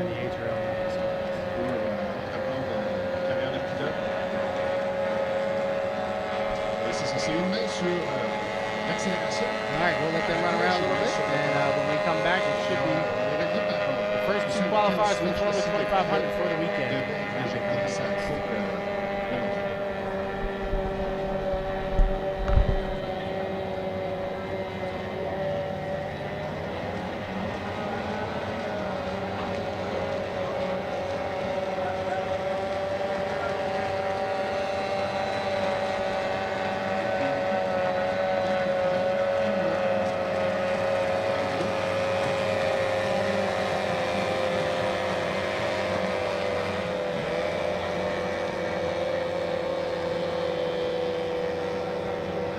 Et j'aimerais ça savoir la procédure du départ, comment ça fonctionne. Je pense que c'est la même procédure du départ qui est Formule 1 à l'époque, tout près du quai. Je pense que c'est partout en même temps ou c'est le départ lancé. Là, c'est informé là-dessus.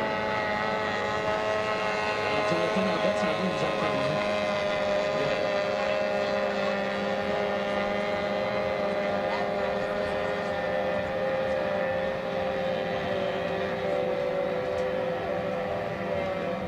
Oui, ce sera un départ lancé, ce qu'on nous dit. Le temps sera plus court là, au lieu du 5 minutes traditionnel. Ouais.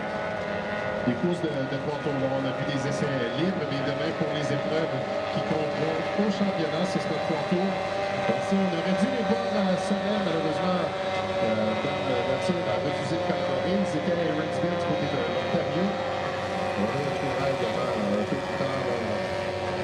en Ontario. Donc, premier championnat affilié à la HRL des pilotes novices. Alors, on salue Maïka Léger, pilote d'embarcation 666. Je passe devant les estrades du Parc Sauvé. Alors, il y aura des pratiques aujourd'hui. Les demain, qualification des tours. Ils vont faire des tours, donc une vraie course, mais au lieu d'un 5 minutes de réchauffement, ce sera un 3 minutes. Donc, ça, demain, bien sûr. Alors voilà pour les novices, on présente le drapeau à Damier. Félicitations aux gagnants et gagnantes. Dans cette classe-là, les novices, on s'arrête le temps d'une courte pause. Et on retourne la suite de cette 83e édition des Régates de Valleyfield.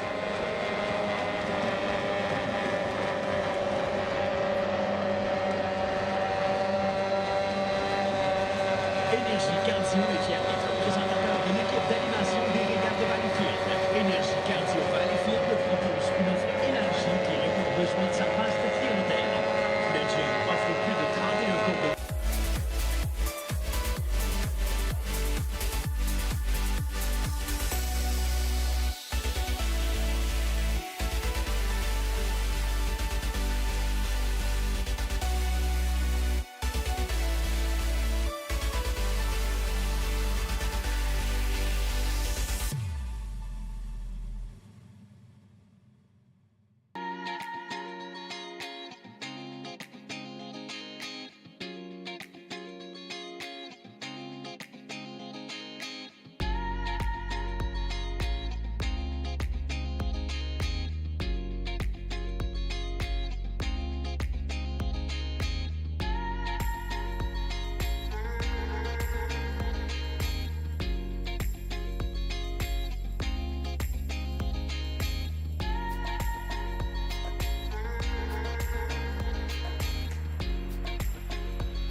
Embarcation 92 de Junction, 4,99 de John Peters. On est dans le 5 minutes de chauffe pour la Formule 2500. On est à 13 embarcations ici à Valleyfield. On est maintenant avec les inscrits dans cette épreuve. Ils sont au nombre 7. Et on retrouve le meneur au championnat dans le F92, le Tenacity, avec John Shaw. Et dans son cas, on a évité la catastrophe hier. Ceux qui sont à Valleyfield, vous avez vu la tempête qui a déferlé ici. On évalue en ce moment là, au côté d'Environnement Canada, à savoir si une tornade, lui, il y a quand même une bonne branche d'arbre qui a accroché la remorque de l'embarcation dans les puits. On a sauvé la catastrophe pour cette embarcation. On retrouve... on vient de voir une autre embarcation de couleur orange. C'est un changement de couleur drastique et complet pour le Général C de Éric Labelle. L'an dernier, Dominique Demers était aux commandes de l'embarcation. Labelle qui revient, le vétéran. Parmi les inscrits devant la tour des officiels, le F757, la Canada Girl Stéphanie Blain. On peut voir dans la série Splash sur les ondes d'Historia. Elle a gradué après avoir remporté et le championnat et la finale 2,5 litres à Valleyfield.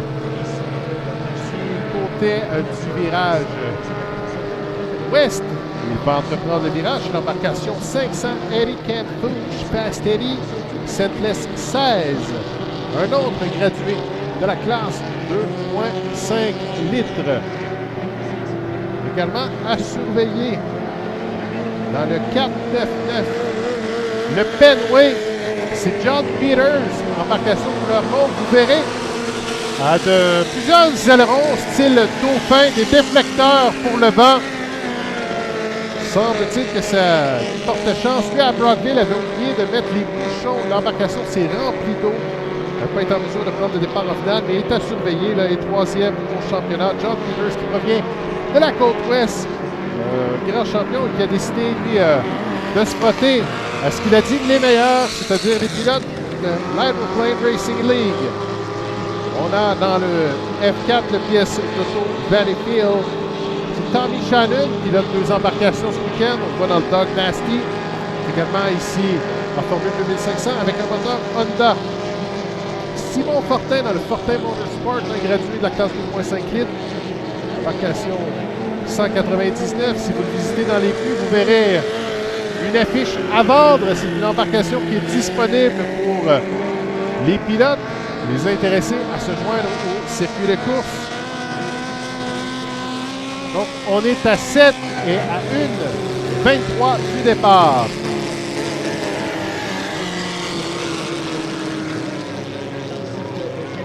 Les embarcations qui font le carrousel dans le virage est. Il y a une embarcation qui est loin derrière le groupe. Pleine vitesse, c'est Stéphanie Blain, la Canada Girl. Elle qui a une botte orthopédique pour le pied gauche. Petit accident à Sorel, il n'y a pas une course, mais un incident dans les puits. Et on est présent ce week-end, a raté le week-end de course à Brockville. C'est Yann Audrey, qu'on a connu à l'époque dans les INC, qui est également fait partie de l'équipe avec Daniel Allaire, Denis Charette, toute l'équipe du Canada Girl. On est à désormais 30 secondes, 30 seconds before the start. John Shaw, inside lane, corridor intérieur avec John Peters on his side, à ses côtés. Tom Shannon, troisième corridor. Harry Kent fifth lane, Stéphanie Blain. On our right, Simon Fortin and Eric Labelle on the outside.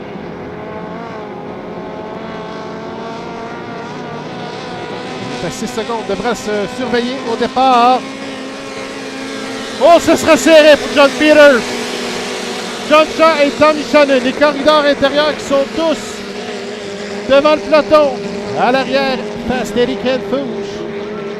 John Shaw colle les bouées. Et il est devant, mais John Peters à sa droite. Pratiquement ponton. Et l'accélération du Tenacity. C'est l'embarcation. Championnat en titre, c'est Steve Armstrong qui pilotait l'an dernier. Et il tient tête pour le moment John Peters avec Tommy Shannon, Simon Fortin, Éric Labelle, Stéphanie Blain et Eddie Kenfo suivent dans l'ordre.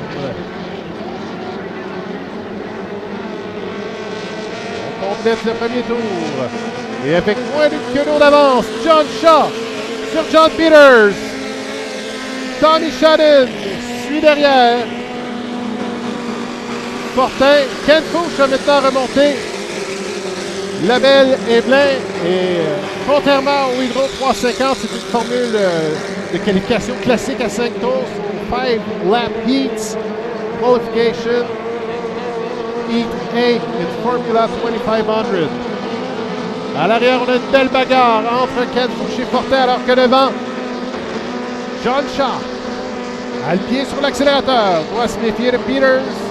Et troisième position, c'est Tommy Shannon, pièce de Valleyfield. Deuxième tour de complété. John Shaw, qui est la référence cette année. Peters, à ses premiers tours à Valleyfield, pourrait s'insérer à l'intérieur, mais ne le fait pas pour le moment. C'est Shannon qui, lui, veut être à l'intérieur de Peters.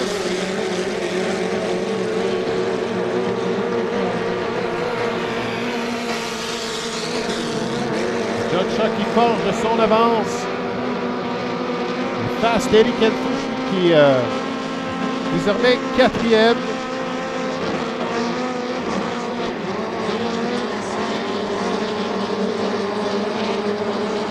John Shaw qui s'approche de la ligne départ arrivée. Troisième tour de complété pour le Tenacity. So Tenacity in first place, just in front of Fenway. Drove by John Peters, and in third position, it's going to be Tommy Shannon in the pièce d'Auto Valleyfield. Une belle plane d'embarcation de John Shaw qui semble très stable.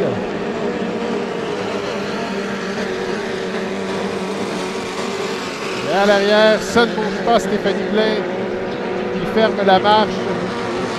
Environ trois quarts de parcours derrière John Shaw. Il en a pris plus large à ce coup-ci, là. John Shaw went wide in the second turn. And the white flag is up. Le drapeau blanc est levé. Dernier tour pour John Shaw. Il a vraiment pris ses ailes sur John Peters. Bonne avance pour le pilote américain. Tommy Shannon, troisième. Et le moteur Honda, on le rappelle, les têtes de moteur sont du côté droit, donc vers les spectateurs. The headers of the Honda engine are on the right side of the boat, so on the side of the fans here in the stands. So you hear that particular noise. Alors que de l'autre côté, John Shaw contourne les bouées. On lui montre le drapeau à damier pour le gagnant. Your winner, John Shaw. Tenacity. Deuxième position. Finishing second. 499, 499, John Peters. En troisième position, de Salamé de Valleyfield. Pièce d'Auto Valleyfield. F4, Tommy Shannon. Quatrième position, Fast Eddie Kenfouche, 16. Devant le général C. Attention, le moteur a été monté et assemblé par Vincent Boileau. Simon Fortin qui termine 6e. Et la course est complétée de Stéphanie Blain dans le Canada Girl.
Au travers, donc avec la position de Tom, Année, tu étais troisième, terminé un petit peu plus loin. Qu'est-ce qui s'est passé, Simon? C'est vraiment, j'ai resté à l'extérieur trop longtemps. Sûrement, j'ai regardé les vidéos de la course, mais je pense que j'aurais dû rentrer à l'intérieur plus tôt, justement, pour pas empêcher les gérants d'avoir l'intérieur. On poursuit en Formule 2500. Second heat of Formula 2500. 6-mode race, une course à 6 embarcations. Le premier à s'avancer sur le parcours, c'est le F751, le Lalo Racing, Marc Lalonde, qui avait bien entrepris la saison cette année. Belle performance à Cambridge. À Brockville, ça a été un peu plus difficile à reculer au classement, même 6e à 68 points. J'ai parlé récemment et il semblait en pleine confiance là, avec son Lalo Racing. Bateau de couleur blanche avec une belle ligne de mauve. Deuxième devant la tour des officiels, un bateau qui a été refait à 9 cet hiver. Le F-44, le Wave Dancer. C'est Guillaume Charette qui est aux commandes. Lui a eu une belle performance à Brockville avec un podium. Il se trouve à 55 points du meneur. Je viens de voir devant la tour des officiels l'embarcation 52, bleu, jaune et blanc. C'est notre ami Frédéric Couturier dans le Legacy One. Lui, à Cambridge, un week-end difficile. On s'est repris depuis 10e au classement. Il est de Saint-Zotique. Il a passé devant la tour des officiels dans le F-113. C'est le Another One. C'est un ancien all-in de Dominique Fuyette. Vous aurez aperçu que la conception de la coque est différente. Il pilote le compte de la famille Baudouin. Lui, il pilote, c'est l'embarcation 113, couleur de blanc blanc. Et également dans cette épreuve, celui qui est deuxième au classement général dans le Dreamweaver, Kevin Smith. L'ancien champion, Régates de Valleyfield en 2,5 litres. Un chic type, assez rigolo. Toujours de commerce agréable. Aussi parmi les inscrits, l'embarcation numéro 3. C'est le Secretly Awesome de Owen Anderson. C'est le fils de Bert. Lui a livré une belle performance à Brockville. Ce qui lui avait permis de bien s'insérer en finale. Il a été surnommé le melon d'eau par John Shaw. Il faisait référence aux couleurs de l'embarcation. Le fils de Bert l'a vu, ses deux oncles, Kevin Anderson et Tyler Cadet, savoir une très belle performance à 350 un peu plus tôt. C'est un jeune qui s'est joint à temps plein l'an dernier, du coup, de Fouque. Alors, sera à surveiller, lui, dans le corridor numéro 4.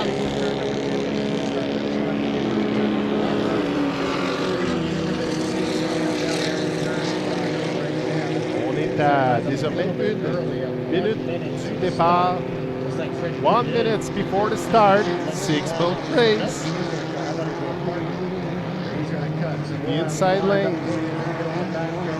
Remains to Kevin Smith. Kevin Smith, Dreamweaver. Corridor intérieur on his side. À ses côtés, Guillaume Charette, Wave Dancer. Marc Lalonde, Lalo Racing. Troisième corridor. Owen Anderson, fourth lane. Secretly Awesome. Frédéric Couturier, Legacy One. And on the outside, à l'extérieur, Samuel Tremblay. Dans le 113, le Another One de la famille Baudouin. 18 secondes avant le départ.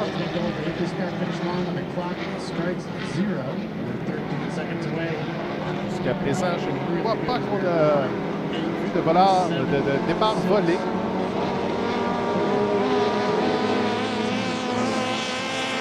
Départ est bon et un canon là pour Owen Anderson du 4e corridor. Il avait besoin de ce départ. Il devra surveiller à sa gauche.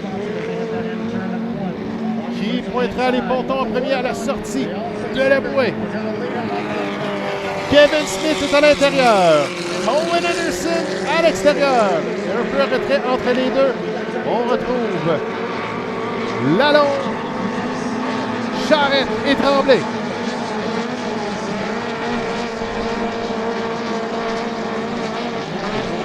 Owen Anderson. Et il est à l'extérieur. On contourne les bouées. Mais il conserve sa position. Il a environ une queue d'autre priorité sur le Dreamweaver. Alors qu'à l'arrière, ça se resserre. Tremblay, rapide de l'extérieur. On est très près, là, Lalonde et Charette. Au virage. Et quelques difficultés, je crois, pour Smith. Là, ça a ouvert la porte à Anderson. Charette qui maintient la 3e position.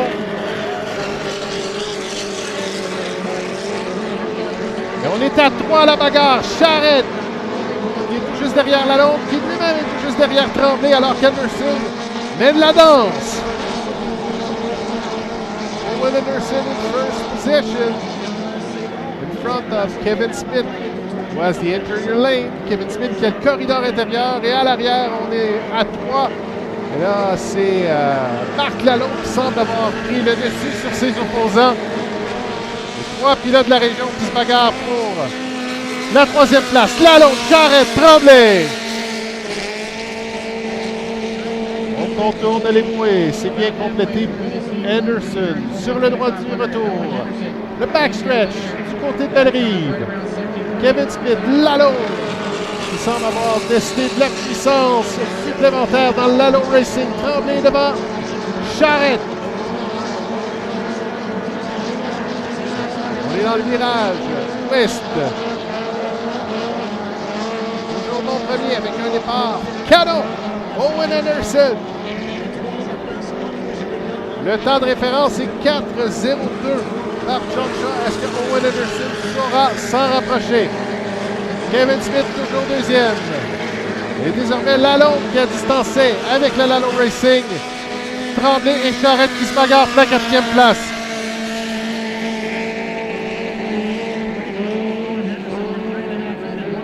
Toujours en avant. Du côté de Vendredi. L'embarcation verte et rose. Le Secretly Awesome de Holland Henderson. Devant Kevin Smith, ancien champion ici à Valleyfield. 5 litres dans le Dream River. Et à l'arrière, il y a eu un crochet. Je crois que c'est Lalonde à la 3e bouée du virage numéro 2. Ça ouvre la porte à Tremblay et Charette. Et l'embarcation s'est immobilisée. Frédéric Couturier qui ferme la danse pour Owen Anderson. Un demi-parcours sur halfway to the finish line for Owen Anderson. Il est secretly awesome. Il devra faire attention à l'embarcation de Lalonde dans le virage. Kevin Smith toujours deuxième. On contourne largement le Lalonde Racing. Et avec un départ canon, il est le vainqueur, your winner dans le F3, secretly awesome, Owen Anderson. Deuxième position, finishing second in the F26, Weaver, Kevin Smith. Et on retrouve en 3e position, finishing third, Samuel Tremblay dans le F113, another one, Samuel Tremblay. Guillaume Charette qui est 4e et Frédéric Couturier qui terminera 5e. Bien dommage pour Marc Lalonde qui avait beaucoup de puissance dans le Lalonde Racing. Malheureusement, le crochet et l'embarcation s'est immobilisée dans le virage numéro 2. On avait une belle bagarre à 3 entre des pilotes de la région. Alors ce sera à prendre un peu plus tard. C'est ce qui complète pour la Formule 2500. Le reste du programme de course qui va suivre, on a du Hydro 350 pour la suite du défi des vendredis, Jersey Speed Skiff et des essais chronométrés Grand Prix. Donc, restez des noms, c'est loin d'être terminé ici au Régates de Valleyfield.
On a quand même quelques bouchées de prix, là, ça va bien. La preuve, c'est que je suis ici tout le week-end.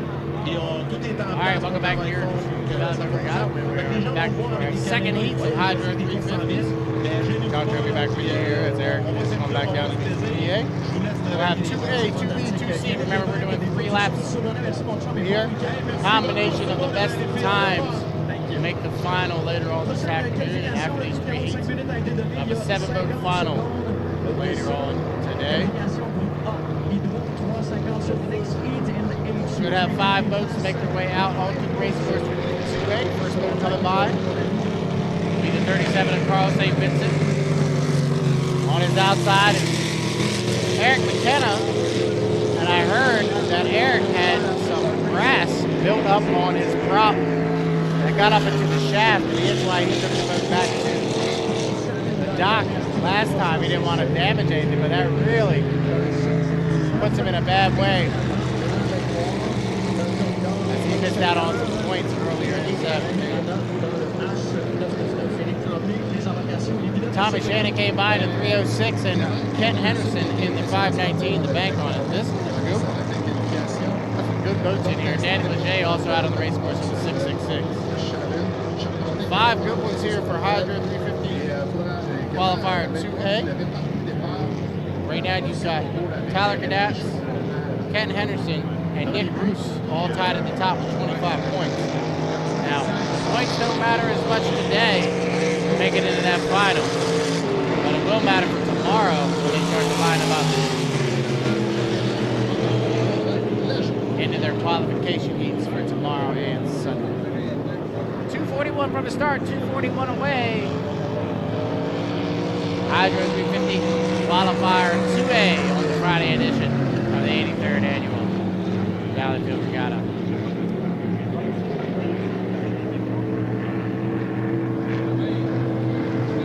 Everybody just getting the lay of the land here for heat 2A.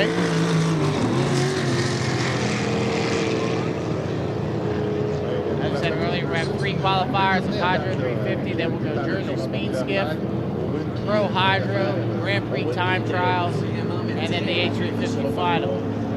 So we're about halfway through our racing card for today.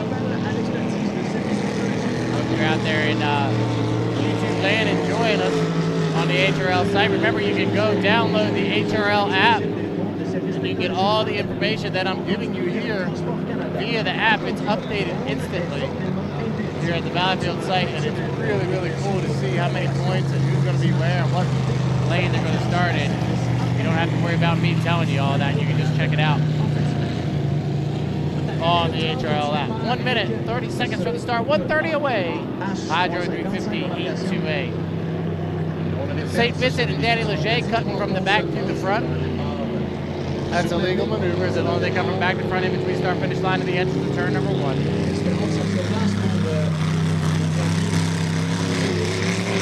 And Henderson had a great run earlier this afternoon, that 519 bank on it. They've really come a long way. They had a really terrible 2022. But here in 2023, they've been really performing well in that H350. 519 the bank on. Reverse order starting here in 2A. If you're on the inside in 1A, you're on the outside in 2A.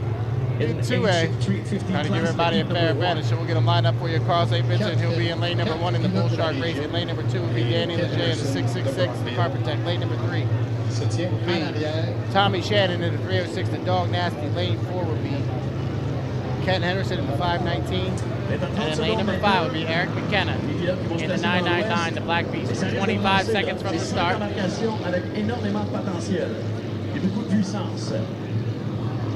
Everybody looks to be in a pretty good spot. The bottom end of turn number 2. 10 seconds, 9, 8, 7, 6, 5, 4, 3, 2, 1. Mark, looks like a clean start. Ken Henderson will lead him across start finish line. Oh, he's really flying the 519. Down into turn number 1. Carl St. Vincent, he'll turn left first. Tommy Shannon on his outside, and Ken Henderson is right there as well. All 4 of them side by side as they go up the exit of turn number 1. St. Vincent is your leader. Shannon in second and Henderson in third. And watch out for Eric McKenna in fourth.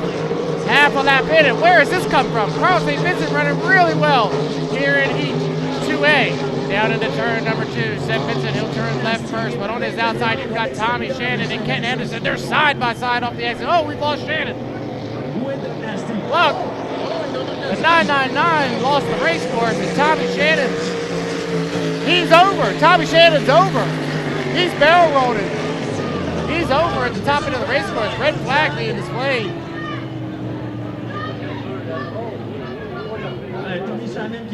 Oh, he's already out of the boat. That's a good sign, but wow, we didn't even see it. He was hitting the tails there. And I was wondering why Eric McKenna didn't evasive get out of the way, but he got out of the way. And Tommy Shannon has barrel rolled to 306. Shannon, il s'est bifurqué loin, là, il est allé voir les plaisanciers.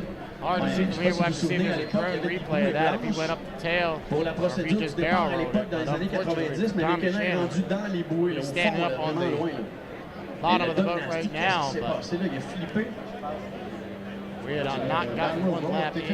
We'll have to rerun. Today, our second accident of the day. Ouais. Là, il n'est pas content. Both là. times it's been barrel rolled. Il s'est peut-être fait couper. First là. time in turn J'ai hâte de voir one. les images avec notre service de Miguel drone. Tremblay. And this time in turn 2. Parce qu'il y avait un départ fulgurant de Saint-Vincent.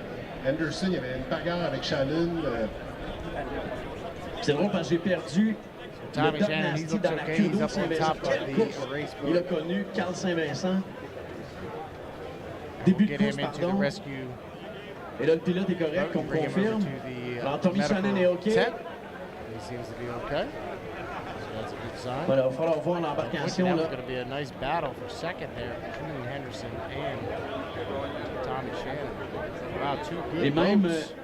Éric 306 and McKenna 8 est both debout barrel sur rolling son today. embarcation. We'll have to wait and see if we'll be able Lui, to get back out on visiblement, the race course later on. c'est pas facile en fin de semaine depuis le début de la journée. Take a little time out. We'll come back. Tommy Shannon qui a pris 2B. le bateau ambulance et qui s'amène.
qualification en hydro 350. Il y aura 6 inscrits.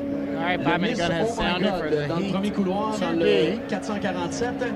Le Pennzoil, embarcation 300. Heat 2B for 150 making their way out onto the race course. We should have 6 of them make the call for Heat 2B. Marc Lecomte est dans le 104, dans le corridor 4. Le Nouveau Racing de Richard Hainaut, embarcation numéro 2. Make their way out at 300. Et finalement, Hainaut in the 2, 477 to Fresh Ride last minute again, 104, Marc Lecomte. Mais là, je ne sais pas s'il va apparaître sur le parcours, là, mais il est dans les inscrits. Moi, je serais bien surpris de voir ici, quand même une violente embardée tôt ce matin. Got Tremblay on this one. Probablement demain. Non, enfin, il est sur l'eau. Louis. Il est sur l'eau. Here comes Tremblay back out. Wow, that's awesome. Yeah. Tremblay coming back out after the barrel roll earlier today. So good job by that team out of Augsburg to get the H8 last minute to get back out on the race course. He needs the points. He came into the weekend in second place in points and didn't get any in that first qualifier. So, and the H350 class last year was decided by, I believe, 3 points at the end of the season. So very, very tight racing in H350. 308 from the start, 308. It's like 5 of them made the call. Still waiting on Boudin in the 113, another one to come out of the pit area. Let's see if Andrew Tate comes by here. Tremblay coming by in the last minute again. Good to see him back out on the race course. The 2, Richard Hainaut. 447, the Miss OMG, François Leroux. Effectivement, il a repris les couleurs, le design de l'embarcation. C'est pas fou, mais on a des bons yeux, des bonnes mémoires aussi. 25 away, 225, H350 E2B. Hopefully Marc Lecomte figured out what was going on in that 104 a couple weeks ago, about a month and a half ago when we were in Cambridge. That was running really well. He was down on power in that first qualifier earlier today. Hopefully he'll be good to go. For that second qualifier. 159 from the start, just under 2 minutes.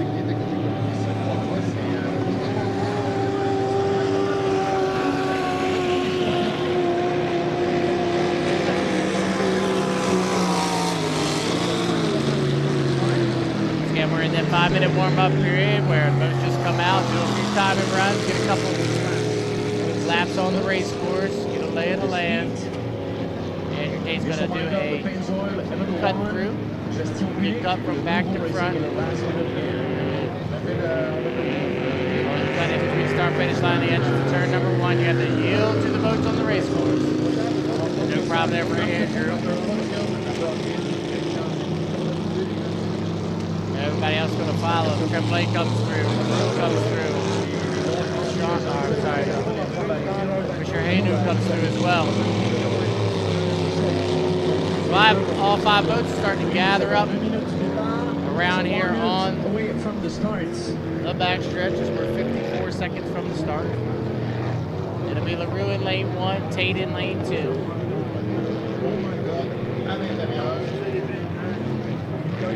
Compton 3, Hainaut in 4, and Tremblay in 5. 36 seconds from the start, everybody's a little early. 30 seconds maintenant du départ, à mi-chemin dans le parcours, 30 seconds away from the start. 3 tours également, on rappelle les défis du Vendredi, hydro 350. 477 in 1, 300 in 2, 104 in 3, 2 in 5, 4, and 8 in 5. We're 13 seconds from the start.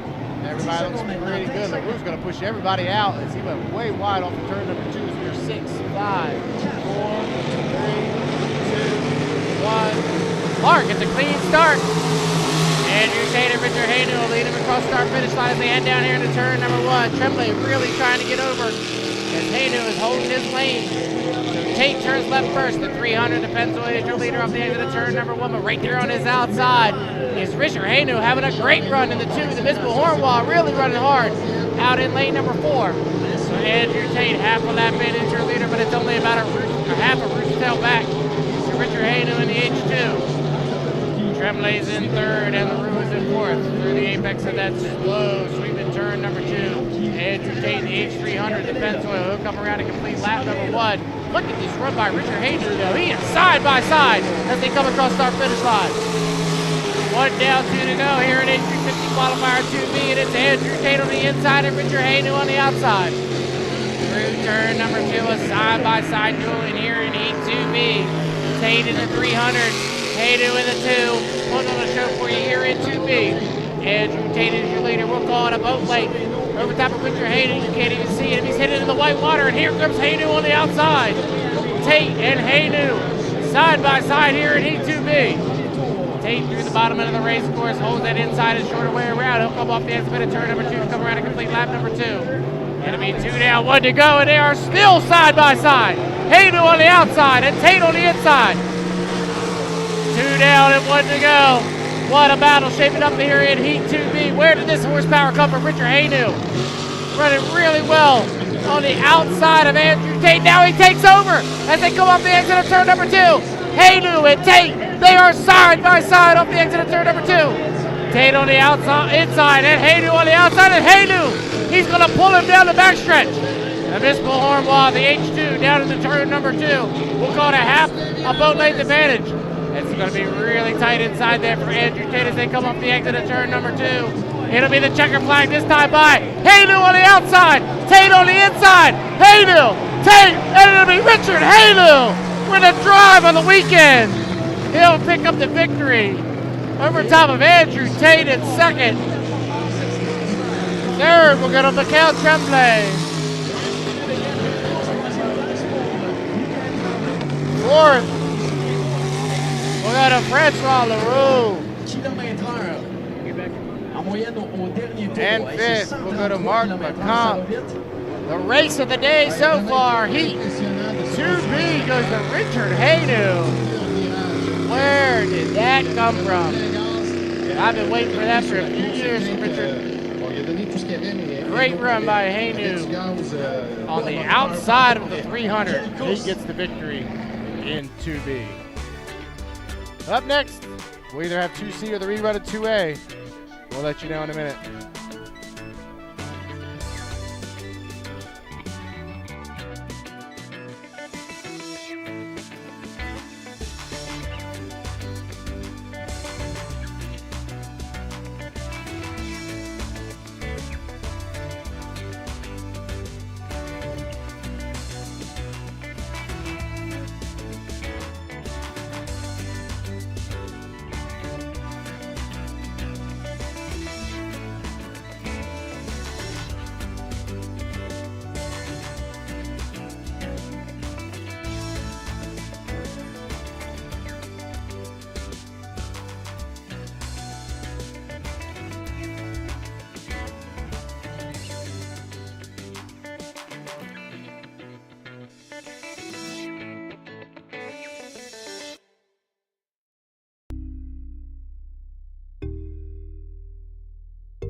La rousse, le 225, le champion en titre ici à Valleyfield l'année passée en Hydro 350, Tyler All right, Régates, Heat 2C, le Awesome Secret 2C making its H1, way out et onto the finalement, race course. sixième embarcation, donc le sixième couloir part à l'extérieur.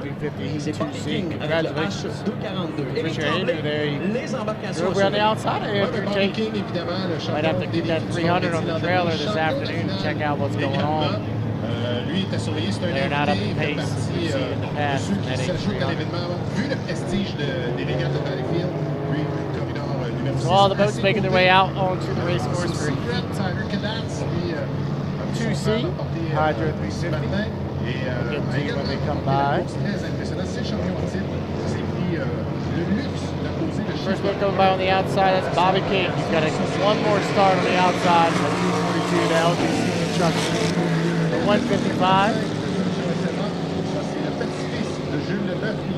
Michaela Wolf comes by. Zoomerang. Dominic Wilson driving the H4, the big decision. Crossbar finish line. Here's the 773 of Martin Rashad. 225 of Nick Luce.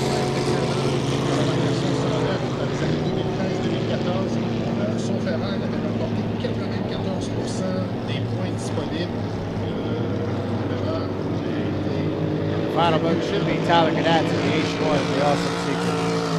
As he comes across side. All right, all the boats, 6 of them have made the call here for Heat 2C. On a beautiful Friday afternoon here at the 83rd Annual Régates de Valleyfield. It's a beautiful day for boat racing, man. If we can get this all weekend long, we will be privileged. It is a beautiful, beautiful afternoon of racing.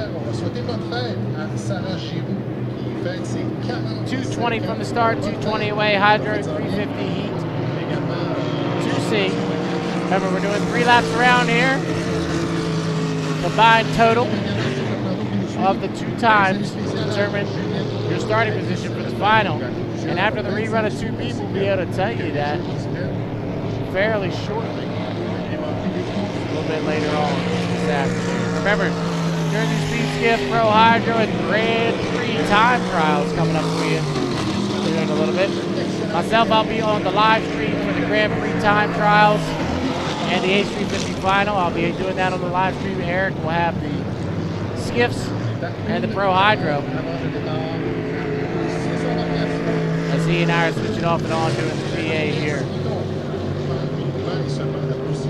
today and all weekend long. I hope it's nice for our people back in the States and our English speakers here in Canada to have an English announcer.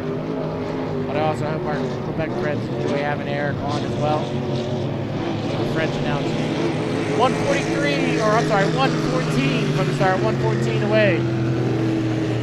And I was telling you during that break, this is the biggest Friday crowd I've seen in a long time here in Valleyfield. It's a great crowd on hand already. Hopefully it continues later on today. All right, we got some fast moves in this one. Bobby King, Tyler Cadats will be starting on the outside. Nick Brewster, they're inside. So this is going to be a very competitive heat. Bobby having to start on the outside. The second heat in a row. We're 34 seconds from the start. Let's get them lined up for you. Lane number 1 will be Michael LeBouf in the 155. Lane 2, Dominic Mosadev in the 4. Lane 3 will be Martin Rochon in the 773. Lane 4 will be Nick Bruce in the 225.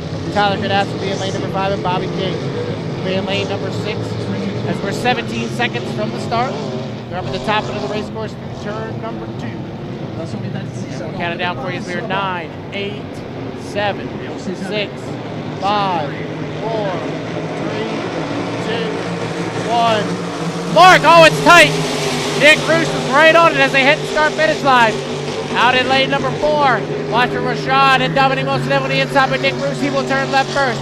The 225, the Roos Motorsports is your leader through the apex of turn number 1. We'll have to wait and see if there's any gun jumpers because that was really close. Down the backstretch, you got Bobby King on the outside and Tyler Cadats as well. There's a triple decker for second as they go down the backstretch. Roos, King, Cadats, and Rashad. Down into turn number 2 here on lap number 1. Nick Bruce in the 225. He is your leader through the apex of turn number 2. On his inside is Rashad. On the outside is Cadats and King. He'll come around and complete lap number 1. It'll be 1 down, 2 to go. And your leader is Nicholas Roos in the 225. Tyler Cadats running hard out there in the H1. We also see him running in second position with Bobby King and Mark Rashad side by side for third. Here on lap number 2, remember we go 3 times around, and it's Nick Roos in the H225. The Roos Motorsports down the backstretch. Here comes Cadats on the outside. Tyler Cadats is trying to make up a little bit of ground.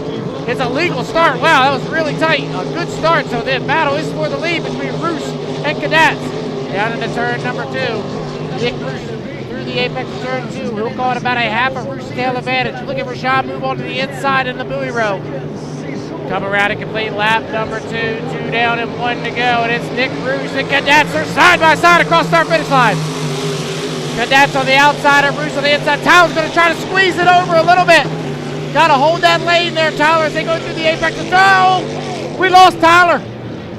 Cadats is over. We've lost the Cowan of Cadats and now Roos. Now Rashad is the leader. Oh no, the pontoon is off of the boat of Tyler Cadats. And red flag. Tyler Cadats has lost the sponsor. Oh no. Tyler Cadats looks like the right sponsor has come off the boat and Cadats is sitting on top. Oh, the boat's going down. The boat is going down quick. We're going to have to get over there to him. There's a lot of water. We're going to have to get a line on that thing. A lot of water getting into that boat. With the sponsor being ripped off. It looks like they might have uprighted it. The good news is Tyler's okay. He's already standing on top of the boat. Man, I'm telling you, this H350 class they go for it each and every time. Perdu complètement un ponton. Unfortunately there for Tyler. Et quelques morceaux là, à l'entrée du That premier was des shaping noms, up les to be a spectateurs real qui good sont one. là. So Rashawn was your leader, but Je suis they curieux might de go voir parce back qu'après ce virage-là, on a vu to the end of Rochon lap 2. vraiment We'll have to filer wait and see à pleine vitesse. Il est allé chercher la what tête. happens here. Qu'est-ce que les Call pilotes, from the il y a de officials, l'eau, il y a but beau avoir des rétroviseurs, mais As they go down the backstretch, Martin Rashawn was your leader. aucune idée. But we will have to wait and see how they score Je ne this. sais pas à quel endroit le drone. We already got a était rerun 2A. Will we have to lors de rerun 2C? l'accident, mais ma foi. Once I find out, C'est un I will autre let you know. favori, Take a ça, break. Canad, champion en titre de la série. C'est assez triste.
Prix exotique Saint-Vincent, Éric.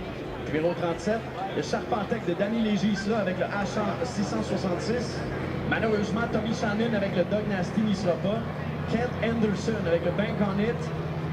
Hydro 519 et Eric McKenna également qui a évité de peu Shannon dans la dernière vague. Donc Eric McKenna avec la bête noire qui sera avec le H999. Ouais, pour le 999, je viens de voir les officiels en haut. Son statut est incertain. On ne l'avait pas annoncé comme scratch. All right, welcome back. We're here rerunning 2A. Juste pour plaisancier. Ouais, on vient d'avoir la confirmation. I'll see if they made. Did they make a decision on last race? Did they say anything? Donc le Bull Shark, le Charpentec. Probably official. Okay. Donc Anderson, Léger et Saint-Vincent. 3 embarcations, 3 tours. Oui, ça va extrêmement vite et ça, contrairement, on devait compléter 50% de la course.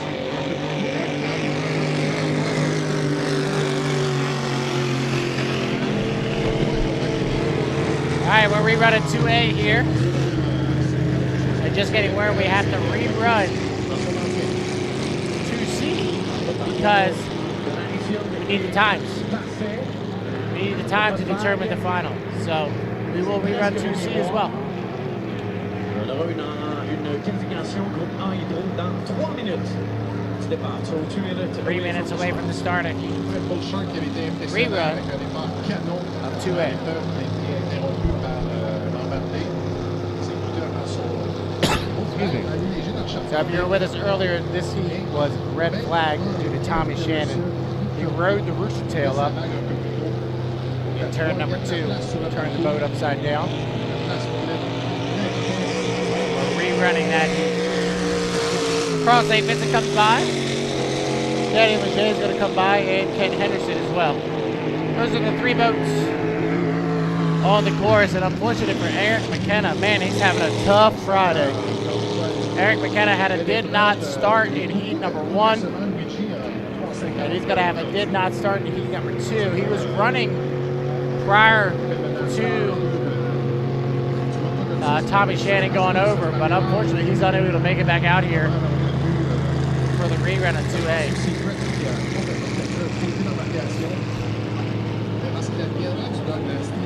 Copy. 150 from the start, minute 50. Cadence dans les dernières secondes. Perdu complètement un côté d'embarcation. 37 across St-Vincent comes by. Maintenant du départ, so 1 minute 35 seconds away from the start. This 8A. 128 from the start. Ken Henderson's going to cut the race scores. That's a legal maneuver. Obviously, you come from back stretch to front stretch, as long as you come in between start finish line, the entry turn number 1. So plenty of space here. We'll cut the race course if you need to. St. Vincent's going to cut it as well. So lane 1 should be Carl St. Vincent. Lane 2 should be Danny Leger. And Kent Henderson should be on the outside in lane number 3. As we're 57 seconds from the start. Henderson is really laying back here. He needs to know he just needs to make a good start. He should have the power to go around these 2 guys to his inside. That team tow band, the H519, is running really well.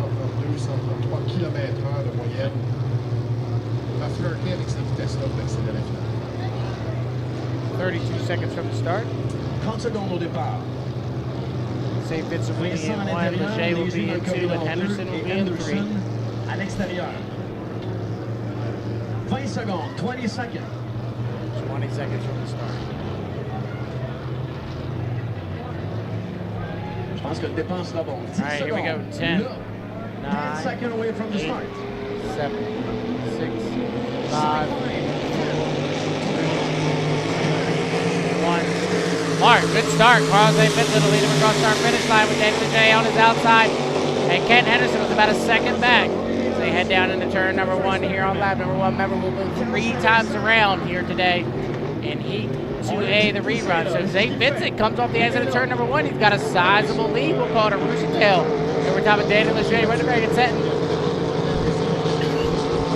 Excuse me, Ken Henderson running in 3rd. Carl St. Vincent down here in the turn number 2 on lap number 1. We'll call it a full retail advantage to the apex of turn 2. They'll come around and complete lap number 1. 1 down and 2 to go. Henderson has gone to the buoy rail. Back there in 3rd position trying to make up ground. And Kent was pushing out a little bit. So Carl St. Vincent having a nice run. He leads over top of Danny Leger back in 2nd. And Ken Henderson off the pace. Yeah. That 519 is not sounding good as he heads down into turn number 2, really backfiring hard. I was wondering if something was amiss with the 519, and it definitely is as he is slow through the apex of turn number 1. Halfway through, and it's all a bull shark racing of Carl St. Vincent through the apex of turn number 2 here on lap number 2. He'll come off the exit at turn number 2 to complete lap 2. It'll be 2 down and 1 to go here in the H350 qualifier in 2A. Danny Leger running in 2nd position. And Ken Henderson running in 3rd. St. Vincent's got it going all his way. Hopefully his spotter is telling him. Looks like you're running really well right now in that bull shark race. Just take your time. Bring it around and finish. Through turn 2 is Danny Leger, and then wow, Kent's going to blow it up. Look at all the smoke coming out of the back, and I think he just did blow it up. Henderson is down in turn number 1. Big puff of smoke coming out of the back of that 519. So off the exit of turn number 2, the 37 of Carl St. Vincent. He'll come around and complete lap number 3. He'll get the checker flag, and your unofficial winner of Heat 2A will be Carl St. Vincent in the 37. Second place will go to Danny Leger in the 666, the carpet deck. And unfortunate did not finish for Kent Henderson as Kent climbs out of the cockpit in the 519. We might want to get somebody over to Kent. There's still smoke coming out of the headers of that boat. Yeah, we're going to get somebody over to him real quick just to make sure there's no fire.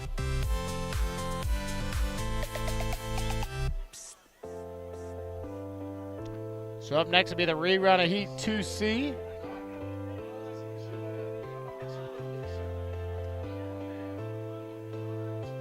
We'll get Kent towed back into the pit area. Hopefully not too much damage to the boat. That motor looks like it's gone though. So we probably totally lost oil pressure and all through all of that in the smoke coming out of the back of that 519. So up next we'll have the rerun of 2C, and then we'll be able to determine our lanes for that 7-boat final.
L'an dernier, c'est Éric Allard qui était aux commandes de l'embarcation. Désormais, on retrouve Dominique Maisonneuve qui est toujours resté dans l'entourage des régates, bien qu'il ne pilotait plus depuis environ 10 ans. Et l'autre pilote, Nicolas Rousse, le H25 Motorsport. Encore une bague excessivement rapide. Et, curieux de voir ce qu'il adviendra du reste des qualifications. On a vu Tyler Calatz perdre un côté de bateau. Kent Anderson, visiblement, a grillé un moteur il y a quelques instants. Donc, les deux frères de Brockville qui avaient pourtant remporté leur fête de qualification ce matin.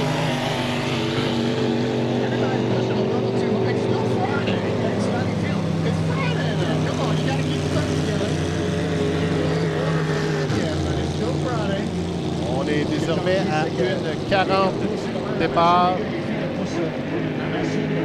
Dernier groupe de qualification, Hydro 350. Et en bonne forme pour ces 3 joueurs à Valleyfield aujourd'hui. A lot of accidents. Beaucoup d'accidents, beaucoup de roll-up, beaucoup d'embarcations à l'envers. On est à 1 minute 20 du départ. On peut les saluer, les pilotes aussi au passage. Les Pilotes qui entreprennent le carrousel dans le virage numéro 1. Il va s'installer dans notre corridor prédéterminé. C'est Bobby King qui devra partir à l'extérieur. Pilote américain invité. L'intérieur, Michael Leboeuf.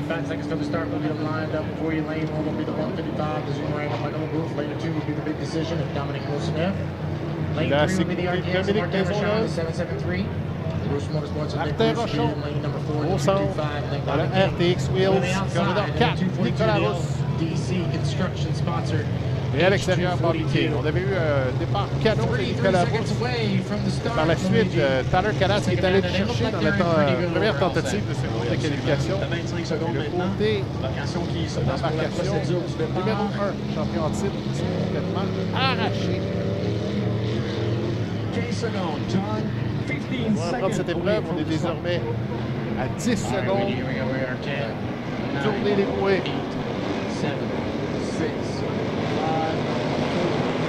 Centre de départ sera bon. Un excellent départ encore une fois pour Nicolas Rousse. Avec à son intérieur Martin Rochon, Bobby King à l'extérieur. Donc on est à 3 dans le virage numéro 1. C'est Rousse qui est devant. Rochon à l'intérieur. Et regardez à l'extérieur, Bobby King, on est à 3. Du côté de Bellerive. King qui appuie sur l'accélérateur. Rochon également, les pontons qui se lèvent doucement. Alors qu'on entreprend le virage ouest. On est à 3 et non loin derrière Maisonneuve. Rochon Coliboué. À l'extérieur, Bobby King. Rousse qui se retrouve un peu pris entre les deux. Et c'est maintenant Bobby King qui est devant, qui a bouclé le tour en 44 secondes. Rousse qui appuie sur l'accélérateur. Un corridor serré entre King et Rochon. On est dans le virage numéro 1. Rochon, Coliboué, King à l'extérieur. Sur le droit, pleine vitesse, plein gaz. Et King, avec beaucoup d'aise, accentue son avance. Rochon, encore une fois, les pontons se soulèvent doucement. On entreprend le virage 2. Rousse qui est désormais 3e place, des difficultés pour Leboeuf. On complète le virage 2. Et Bobby King de ce corridor extérieur. Pleine puissance. Il est devant. Rock-on par à peu près 2 queues d'eau, alors que Rousse devance tout juste Maisonneuve. Rochon, Coliboué. Bobby King à l'extérieur. Plein gaz. Alors que Maisonneuve est désormais devant Rousse. Et Bobby King, c'est une aisance déconcertante sur laquelle il a mis son emprise sur cette course. Alors qu'il contourne les bouées, le drapeau à damier élevé. Et visiblement, le genre de voir les temps, mais je pense que c'est le chrono plus rapide. Très impressionnant. Le 2-4-2, Bobby King, le vainqueur devant Martin Rock-on Rochon. Le H7 en 3e position. Dominique Maisonneuve dans le Big Decision. devant Nicolas Rousse, du Motorsport H225.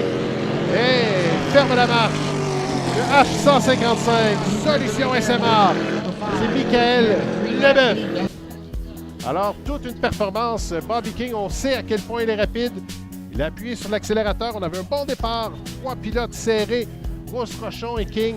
Et King, le champion défendant, qui est allé excessivement rapide. Et ça complète le groupe de qualification. On aura bientôt les inscrits pour cette finale Hydro 350. Mais avant, on va y aller en Jersey Speed Skiff. On aura également du Pro Hydro pour la première fois de la journée. Donc, restez des nôtres sur le streaming des Régates de Valleyfield.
Démonstration l'année passée avec qu'un seul bateau. Donc c'était l'Allo Racing de Marc Lalonde, donc le 751. On a pu voir l'an passé, donc c'est un bateau qui ressemble beaucoup au Grand Prix.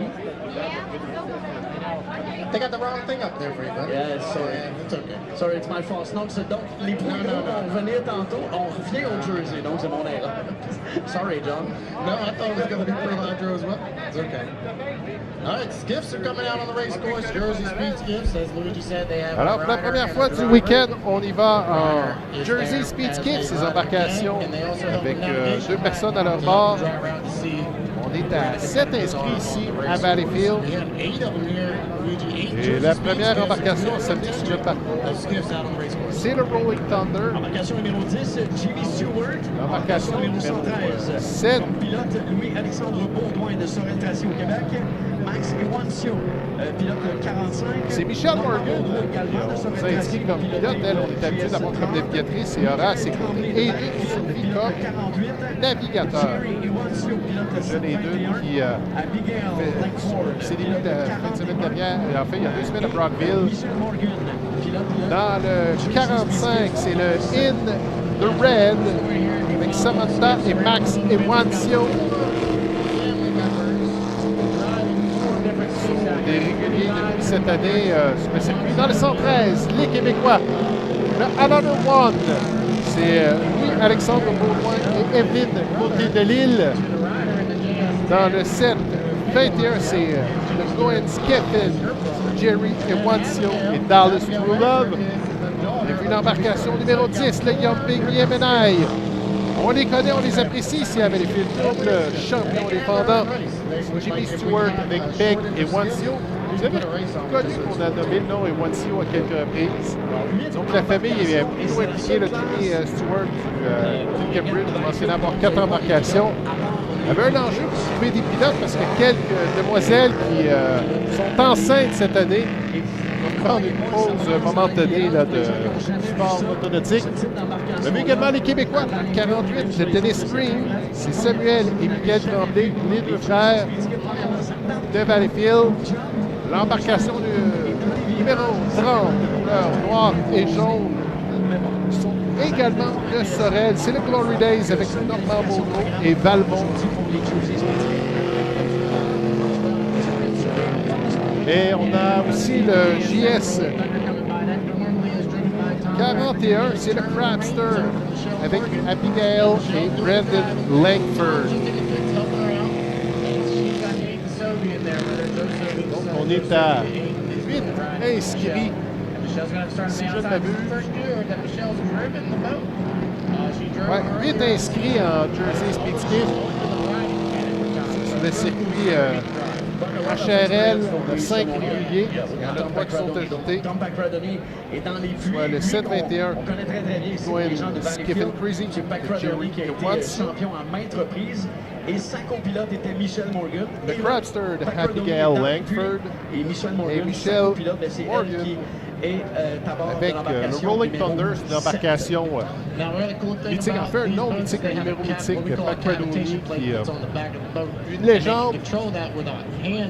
C'est le pilote de la Pennsylvanie, le plus légendaire de Valleyfield. Fort sympathique, a multiplié les victoires dans cette classe. A également aussi connu certains succès pilotés avec aisance en Grand Prix. Les embarcations qui On est à 40 secondes du départ, 8 embarcations, et c'est spectaculaire. On est à 2, ça rebondit. On va voir qu'est-ce qui s'est passé avec le drone. Les virages sont assez à 30 secondes du départ. ahurissants. Et c'est des embarcations qui peuvent aller à très très bas régime, very slow. Before the start. 20 seconds away from the start. On peut atteindre des vitesses jusqu'à 130 Donc, il y a km/h. 8 corridors. Tout le monde est lancé, ça brasse. Bienvenue à Valleyfield. On est pleine vitesse à moins de 10 secondes du départ. Surveille au centre. Et c'est Jerry Ewancio. Et au centre, on est serré. Qui sortira premier de ce virage? On colle les bouées. Jimmy Stewart, le Yumping Yemenai de sa position actuelle, et Louis-Alexandre Baudouin de Sorel qui talonne.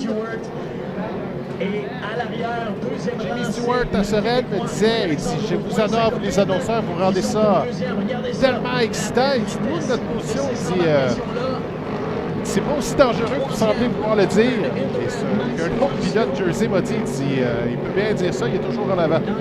Alors, c'était la discussion sur les berges de Sorel avec Jimmy Stewart, fort sympathique. Il y a plusieurs embarcations, ce qui permet d'augmenter la flotte ici à Valleyfield.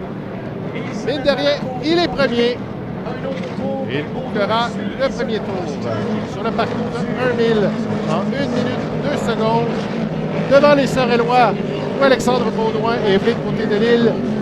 3e position, c'est Max et Samantha et Ewancio, donc les 3 réguliers de la HRL qui se bagarrent.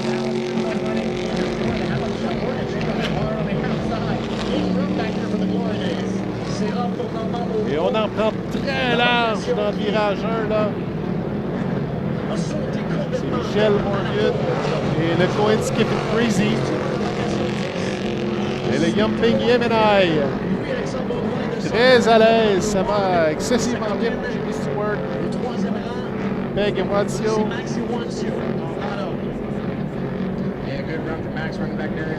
Jimmy qui vient de la région de Cambridge, Maryland.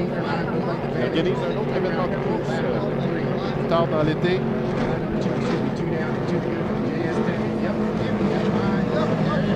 Voilà, l'embarcation in the red qui cogne assez dur là. Tandis que Baudouin et Stewart sont plus stables.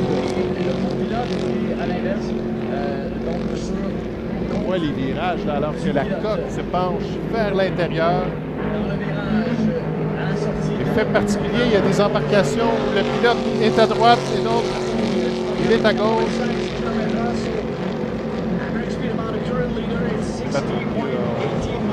Grande similitude et certaines différences. Et dans le programme de course, ils sont vraiment à part. Ce n'est pas des inboard Hydroplane. C'est totalement différent. Alors que du virage ouest, Jimmy Stewart qui nous tourne tel un maître. Comme on le voit depuis qu'il s'est joint au circuit de la HRL. Et il reçoit le drapeau blanc. C'est 4 tours des Jersey Speed Skiff. 4-lap race for the Skiff. Jimmy Stewart still in the lead. Couple boat length in front of Louis-Alexandre Baudouin and Evelyne côté de l'île from Sorel-Tracy. Et en arrière, ça va bien quand même. Jimmy Stewart qui on a une bagarre pour la 4e position entre Jerry Wancio et Michel Morgan, le jeune Aiden Souby qui est le navigateur. Position qui a été comparée à la poche de patate par Michael Tremblay.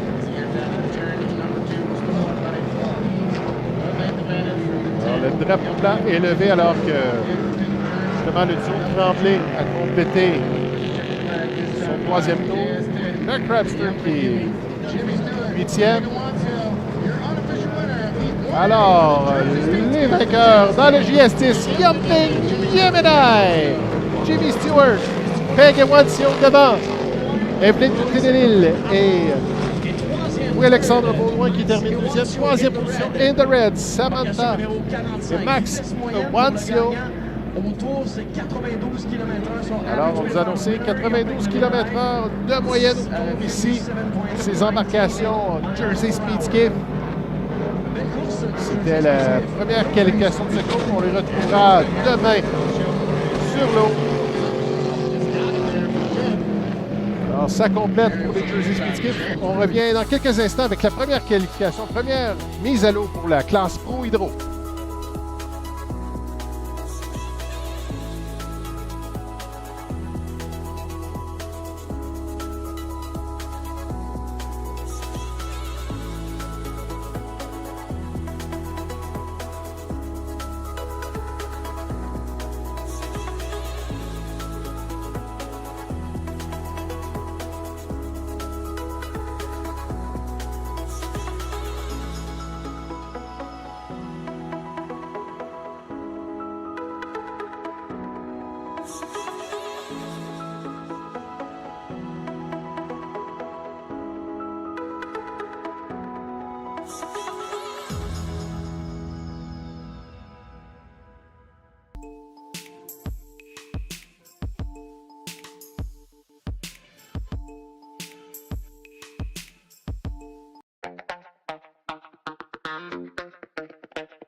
Sur le circuit HRL de la 83e édition des Régates de Valleyfield. 4 bateaux seront en testé. Des bateaux que, en fait, un bateau que vous reconnaissez peut-être de l'an passé, le Lalo Racing, embarcation numéro 751 en Pro Hydro. Il y aura 4 embarcations en testing. John.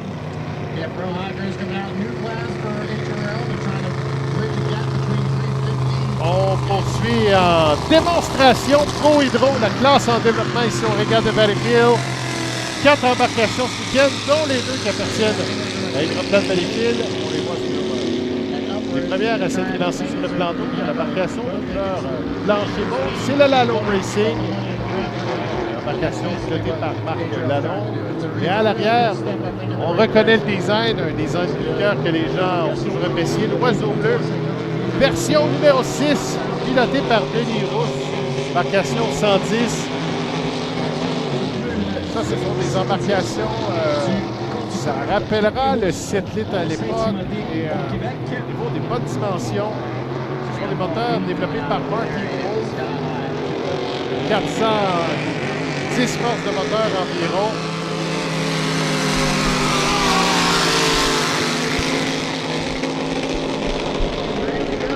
511, on corrige 511.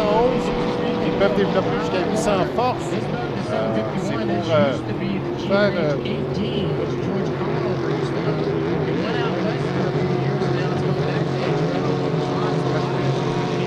entre 800 et 850 forces de moteur. Et c'est une classe qu'on peut développer, réduire le gap, l'écart qui existe entre les Sino 350 et les Grands Prix. Deux autres embarcations qui se joignent. Paul Reed dans le Sky High.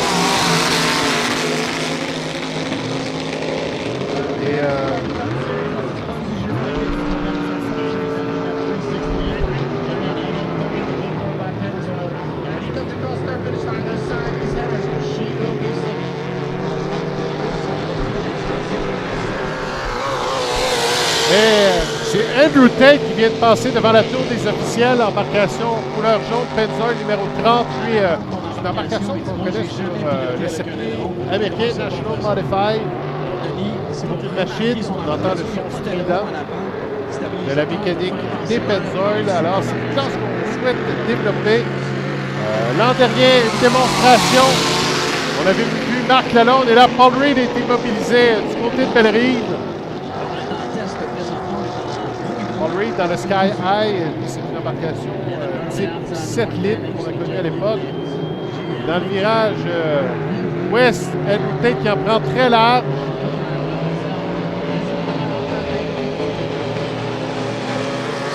Pour le moment, ce sont des essais libres. So for now, it's row hydro testing. Might have some race throughout the weekend. Il y aura des courses au long de la fin de semaine. On sait que Mike Monahan aurait dû piloter l'embarcation de BJ Maturi, de Liquid Courage. On est absent avec John Shaw également qui devait amener l'embarcation de Doug Martin. Et parce qu'on a eu certains ennuis en approvisionnement de pièces. Donc il est absent. On se retrouve à 4 ici. La lettre d'appel de ces embarcations sera le V. Un clé d'œil à Valleyfield, évidemment. Je l'aurai convenu. Et on souhaite avoir cette catégorie en compétitive avec environ 8 embarcations l'an prochain. Et on entend le son, un son qui résonne. Et Denis Rousse, une embarcation sans aileron. L'ancien pilote qui avait eu un accident et avait décidé de reconfigurer le tout sans aileron. Il trouvait que le comportement était excellent sans cette pièce absolument vitale. Et Denis Rousse m'a dit qu'il en avait une dans son garage, éventuellement, s'il en ressentait le besoin. Mais à Brockville, il est sorti avec le sourire d'un gamin de l'embarcation. Il était très heureux. Très bon comportement, très bonne vitesse. Et il s'amuse. C'est le cas qu'il avait apprécié. Là, je crois que Marc Lalonde s'est immobilisé, tout comme Paul Reed. Et on cherche. Ah non, Denis Rousse qui. Seul qui retourne au puits. Ouais, Andrew Tate retourne au puits. On a sorti Drapeau d'Allier. Denis Rousse qui est à Bar-Égypte. Alors, Marc Lalonde est à l'intérieur du parcours. Il est arrêté. Denis Rousse s'en vient. Denis Rousse qui est à Bar-Égypte vient de saluer les femmes. C'est un gars de chez nous. Et la dernière fois qu'il avait de façon régulière, il avait été partenaire de la famille Saint-Vincent dans le Boat Park. Sinon, il avait piloté l'Oiseau, une classe pour s'acquitter avec son fils. C'est la Marc Lalonde qui est parti. C'est qu'il y avait eu des ennuis mécaniques. Il avait testé, il avait apprécié. On avait retrouvé le moteur en Marky Wolf, à le point du cargo. Certains tunnés, le fléchissement. Et Marc, qui me racontait, là, avait apprécié les essais. C'est que je venais l'embarcation pour donner le rendre électrique, améliorer son pilotage. It's just a different animal. I'm not sure if he's got that what they have. Les 500 qui surveillés. Alors que Denis Rousse vient faire un dernier passage devant nous, devant la tour des officiels. Au hydro. Une classe en développement de vie. Aujourd'hui, pour la première fois à Valleyfield, on aura du time trial en Grand Prix et une finale hydro 350 à 16h14 minutes. On vient de me fournir des inscrits en classe hydro 350 pour la finale des Prix du vendredi. Je vous les annonce. So here are the finalists qualified for the H350 Friday Challenge Final. On a Bobby King dans le H242 de LDC Construction, le H2 Novo Racing et Richard Reno, H300 H300 Pennzoil Andrew Tate, le H225 225 Rousse Motorsport avec Nicolas Rousse, H4 H4 Big Decision et Dominique Maisonneuve, dans le H773 773 RTX Wheels Martin Rock-On Rochon. And in the trailer position, de la position remorque dans le gestion unique, c'est Marc Lecomte.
All right, everybody, welcome back here to Valleyfield. It's time for the GP time trials. We will get the time trials out for you. We do have our HV50 final set.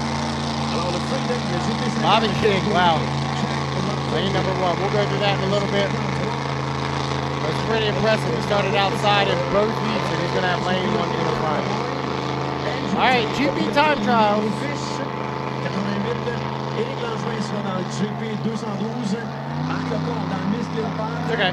Jeff Bernard dans le Van Influence, Brandon Kennedy dans le Team Special, le GP 35 et sur la piste présentement. Ils vont passer 3 fois.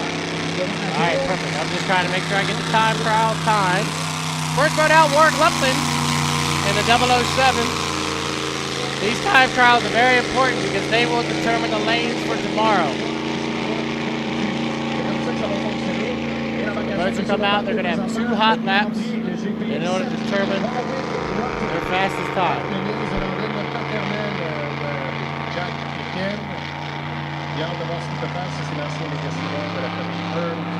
That's great. That's fine, yeah. That's perfect. Thank you. All right, Warwick getting on it. As he goes down the backstretch, he'll probably come around for his hot lap. They've got the white flag being displayed. Once they shift the green flag, he'll have 2 hot laps.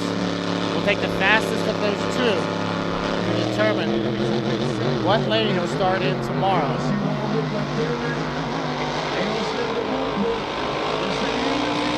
All right, Warwick's getting on it now. He'll come around as the white flag being displayed, and he'll start his time now. That first time was 57, slow. So we'll be expecting a lot more out of Warwick Lupton this time. goes through turn number 1 on his hot lap down the backstretch. The old-time veteran out of Waverly, New Zealand, drives a 007. Down the backstretch, halfway through. Boat looks really good on the water. The old Hero Motorsport GP14. As he goes out into turn 2, he has to get off the throttle, feather it a little bit through turn number 2. Now he'll accelerate off the exit pin, and Warwick Lupton will come around. We'll get his time for you as he comes by on his top lap. Lupton, 36.14 seconds. 36.14 for Warwick Lupton. So the time to beat, 36.14 seconds.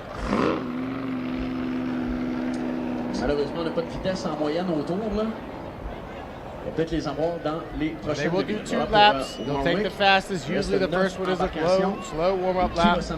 Then the second lap, they really get on it. So 36.148 for Warwick Lupton in the 007. Next boat out should be Brandon Kennedy in the 35. Thompson Automotive Group presents the TM Special. The GB35 driven by Brandon Kennedy out of Barrett, Delaware. He drives for Ron and Sandy Thompson out of Baltimore, Maryland. He makes his way out onto the race course for his time trial run. Time to beat 36.14 seconds. Set down by the GP007 in Warwick Lupton. 10 GPs here this weekend for the Valleyfield Regatta. The fastest time will have the inside lane for tomorrow's heats. So Brandon's got the green flag on the race course. They'll give him 2 laps. He'll probably do a nice little slow warm-up. And then when he hits the entrance of the tee, next time by, he'll fly hard.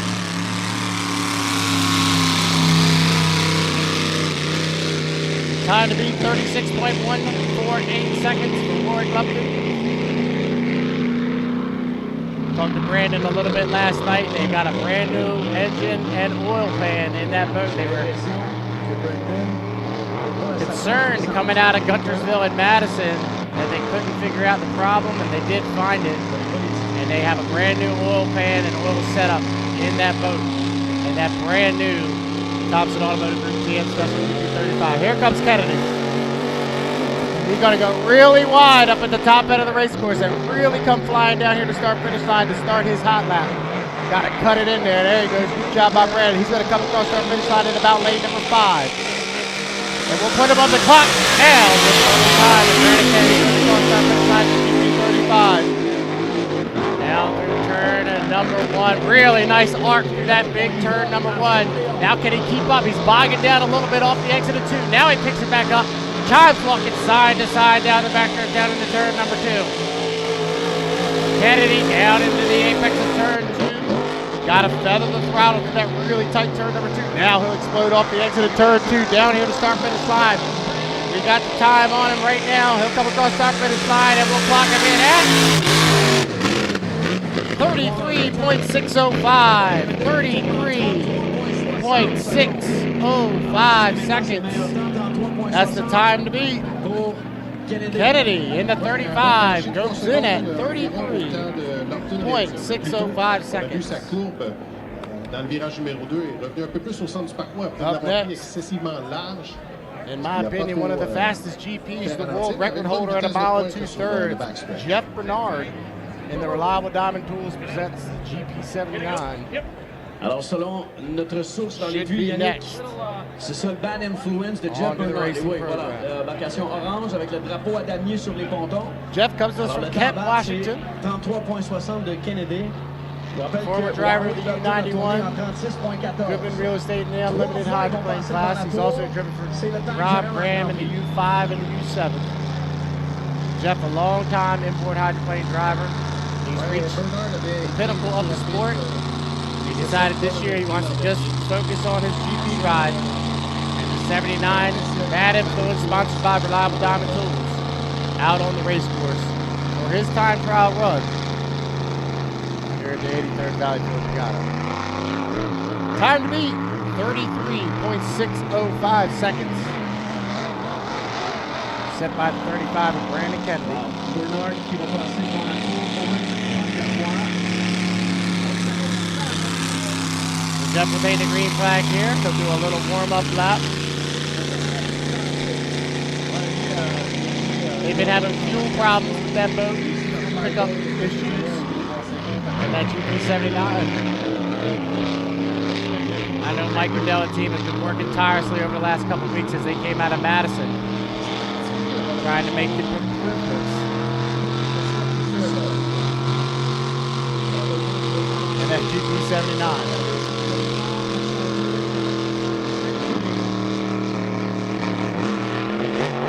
All right, Bernard's going to go way wide in turn number 2. He'll come around, cross start-finish line, and we will start the clock.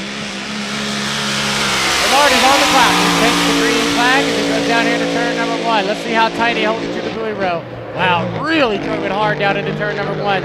Did Jeff Bernard. Now he's really bogging down. Now let's get back up on the plane. There he goes. He's got it back flying again down to the back stretch. Across the midway point, really putting out some horsepower. You can hear that thing right on the rep limiter down into turn number 2. Got to feather the throttle through the apex of turn 2. Now, pick it back up as he comes off the exit of turn number 2. Kent Washington's Jeff Bernard. Reliable Diving Tools presents Bad Influence. This time, 33.855. 33.855 seconds. That's still Brandon Kennedy still your leader with a 33.605. Que Kennedy qui a toujours le temps de référence. Oui, quand même un bon chrono pour Bernard. Up next should be the 104 Marco Comp. Miss Cléopâtre. Je vais souhaiter une bonne fête à Daniel Cléopâtre. Flying High, classe vintage. His hometown race for Mark. Bonne régate. Time to beat 33.605. Embarcation 104 de Marc Lecomte, le Campi Valencien, qui pilote le Miss Cléopâtre.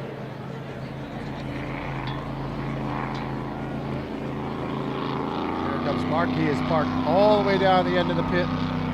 He'll make his way out onto the race course. Magnifique embarcation. The owner of the Miss Cléopâtre. Mark Stop right here in Valleyfield. He's the driver. They've been having their mechanical issues in that boat for the last couple of years, but I think they might have got it figured out here. Most of the time. Valleyfield.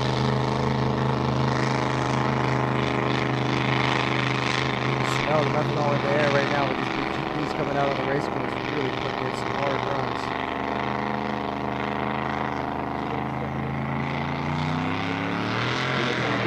We'll see, is the pump going to take this at speed or is it going to do it sometime? Top is pretty on it. Let's see if he's going to take this time. Looks like Mark wants to try to get 2 laps in if he comes up with under speed. Down to the turn number 1. Wide sweeper in turn number 1. He has bigger at the 2 turns. Here in Valleyfield, now he'll head down the back stretch. Letting out a little bit more. Down to turn number 2. We'll have to cut the throttle to the apex of turn number 2 where it's really tight.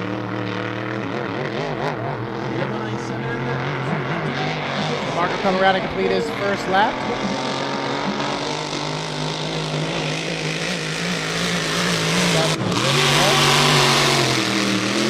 40.67 seconds, and now he's on his real hot lap now. From the top through the apex of turn number 1. Really well set up in that tight turn at the top end of the race course. Now he goes down the back stretch to see if he can get it up and flying a little bit more. No canard being used at all on the 104. This doesn't seem to have a lot of water coming off the skid pit of that 104. That shows that it's got a little bit of drag. Come off the exit of turn number 2. He'll fly down here to start finish line. And he'll put a second lap in the book. And his time will be a 41. That lap was actually slower. So we'll go his best time, which is lap number 1, 40.675. Centième. Alors pour les gens qui ont fait des paris, là, 40.675 for Marc. 67, son meilleur tour. Ouais, et le temps appartient toujours à Brendan Kennedy. Up next will be Eric Langevin in the 2:12. 6 secondes, c'est le plus rapide jusqu'à présent. Brandon Kennedy still your leader with a 33.605. Jeff Bernard in second with a 33.855. Et là, c'est le Silco d'Éric Langevin. Eric Langevin coming out of the pit area in the 2:12. Son frère Yannick Silco sponsored Léger, 212. qu'on n'a pas vu aujourd'hui dans l'embarcation. On se partage ça. Oui, aujourd'hui, c'était des essais libres et essais chronométrés maintenant. Je n'ai pas piloté avec l'équipe depuis quelques années. Prix and Yannick Léger are super drivers here. Devant les estrades de Aston Johnson, devant les terrains, on le salue, on lève les bras dans les airs, les chapeaux, les casquettes. 12 out of the back end, nice slow, easy pace. Près de la rive du parc Sauvé.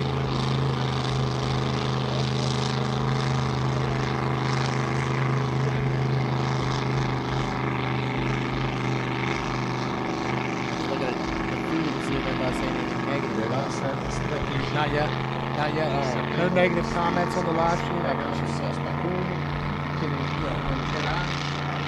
Eric Langevin out there on the race. We've got to thank Stephen and JP and Art and everybody involved in the live stream.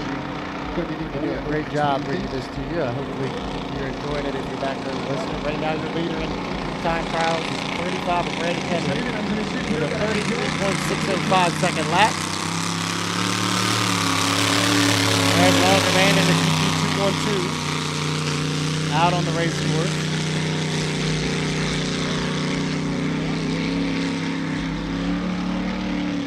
Putting together a nice little warm-up lap here. And when they get 2 laps time, we take the fastest of the 2. Most everybody will come out and do a slow warm-up lap. And then once they hit the entrance of 2, they'll really pick it up and try to run that one real hard time hot lap. Let's see what Eric Langevin can do. Eric is a former driver in the GP12, the long shot. Go back a few years, he had a massive blower in Brockville, Ontario. Oh my Lord, it's the highest I've ever seen it. But Eric back in the seat of the GP212, sharing driver duties with Yannick Léger. Eric's going to go real wide as he times it up as he comes off the exit of turn number 2 down here to start finish line. Now he's starting to let her sing. And he'll be on the clock. Langevin across the clock. Oh, whoa, he's really flying it. Man, he almost got that thing way out of whack as he goes down into turn number 1. I just talked about it. He blew one over in Brockville. He almost blew it over there. As he goes down the backstretch, he really had to get out of it. Down to the turn of number 2. Langevin on his time trial run, really time walking the 212 back and forth. He'll come off the exit of turn number 2 go. He's going really wide. That's going to cost him a lot of time. Now he'll straighten it back up. He's having a heck of a time out there. He'll come off the exit of turn number 2. We'll get his time this time by. And Langevin will come in at a 40.597. 40.597. That was shaping up to be a really fast lap, but he almost blew it over. Right in front of the grandstands here. Almost gave everybody another show on a Friday. All right, up next it's Andrew Tate. And everybody back on the live stream. Wait to see what this 88 Hydrofish can do. He's been the fastest GP here in 2023. Nobody's really been able to touch him when he's been on the water. We'll see what he can do in a one-time lap. Time to beat Brandon Kennedy at 33.605. I call Andrew the darling of the Valleyfield Regatas. Everybody loves Andrew up here. So he'll come out in the 88 Hydrofish. Andrew's out of Wild Lake, Michigan. He's also the driver of the U91, the Goodman Real Estate. Andrew will be out in Tri-Cities, Washington at the end of July. And then Seattle, Washington in that U91, hopefully, after his blowover in Guntersville. The Miss Madison Racing Team has got that U91 ready to go. Now let's see if Andrew does a warm-up lap or if he's going to go ahead and try to be too hot. It looks like he's going to come off nice and slow. So he'll do the same thing as everybody else. A nice slow warm-up lap. And the 88 Hydro fish. I will say when he came out to test earlier this morning, he only ran about 3 laps and then went back into the pit area. Now that doesn't mean anything was wrong with the boat or the motor. But Andrew, being a long-time racer, knows the ins and outs and what he's feeling in that boat. For him to only run 3 laps during testing, it'll be interesting to see. He's already getting on it halfway up the backstretch. He's going to go real wide here. Up through turn number 2. Wow, really nicely set up. He'll come up the exit of turn number 2, and it'll be the 88 Hydrofish. Andrew Tate is on the top. Really flying that right Spotson. Wow, he is on the ref limiter already down into turn number 1. Picks up the left Spotson. Nice turn through the apex of turn 1. He'll come up the exit pin. You can hear it popping and a banging. He is hitting the ref limiter every time. Right Spotson out of the water. Left Spotson out of the water as he goes down the backstretch into turn number 2. Got to get it hooked up as he hits this really tight turn 2. He'll come off the exit pin. We'll get a time for you when he comes by. He's going to swing it a little bit wide. He'll come down here to start finish. Pick up the RPS, and the time is 32.90 seconds. Your new leader, 32.90 for Andrew Tate and the Hydrofish. 32.902. Ouais, on a vu qu'il a utilisé une ligne de course beaucoup plus près des bouées. Andrew Tate moves in the first position. Visiblement, chance. 32.902.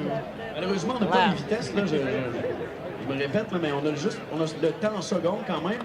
La vitesse auto, c'est assez impressionnant de les voir habituellement. On va probablement corriger ça. So Andrew Tate and the Hydrofish is your current leader, but we got some fast ones coming up now. Prochain installé sur le 757. parcours, c'est Robin Demers. Mario Blaine, Canada or is boy. Robin Demers driving? Oh, Robin's driving. Okay, Robin Demers driving the 757. Le Canada Boy, Should be the next boat out of the pit area. Time to beat 32.902. Mario Blaine qui était là en testing ce matin, et là c'est Demers. Superbe embarcation. Andrew's about a half a Les gars second. sont vraiment très très sympathiques. 7/10 ahead of Brandon Kennedy's time of 33.6.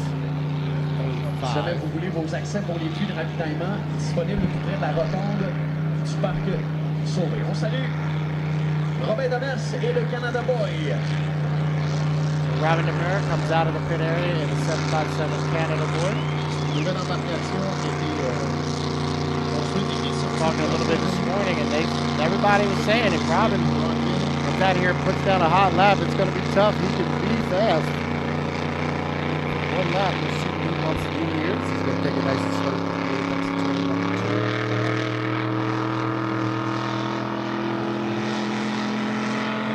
Et après les testings Grand Prix, il reste 4 bateaux. So Demers going to come wide in the 757 Canada Boy. That's interesting. I just noticed they opened up the talent a little bit to allow a little bit more air in that boat. The talent usually doesn't get shut off, but the blowers are now facing backwards, allowing a little bit more air to get into that, underneath that cowling. So Robin Demers driving. Mario Blaine's Canada Boy as he goes down the back stretch here on his warm-up lap. Time to beat 32.902 seconds.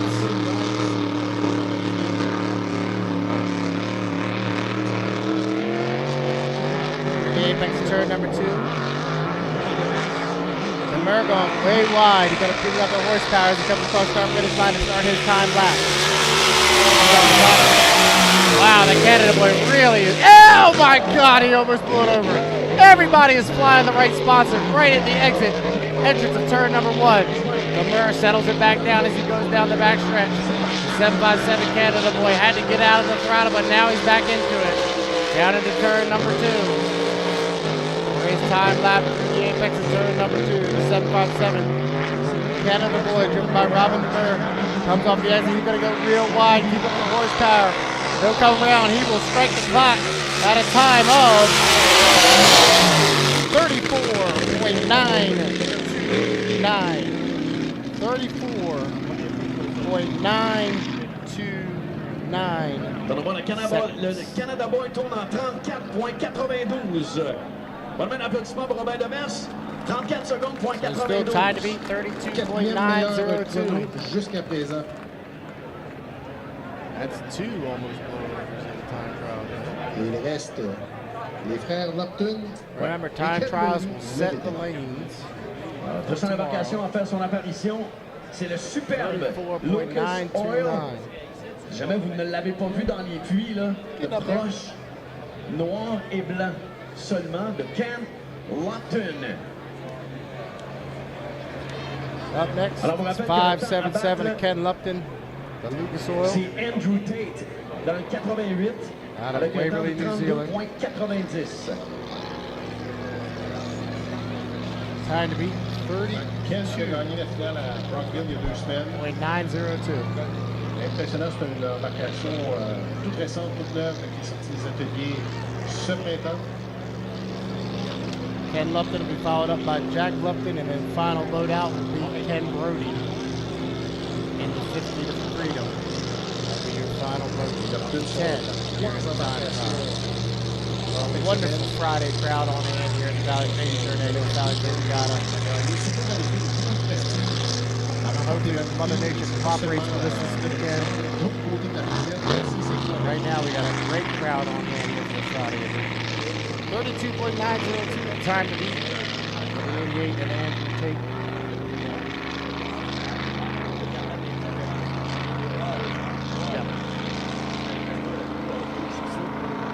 Ken Lupton going to come by slowly and do a little warm-up lap. Lucas Oil de Ken Lupton, embarcation 577. On salue évidemment ça si c'est beau.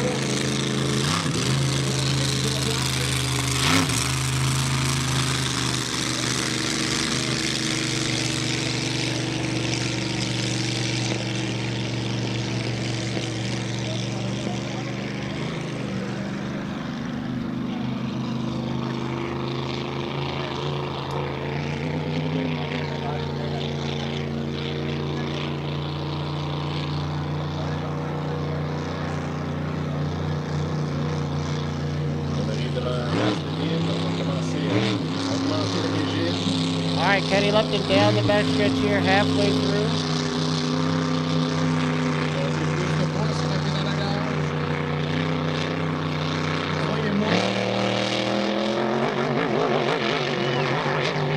All right, Lupton off the exit of turn number 2. Time to get on his time lap.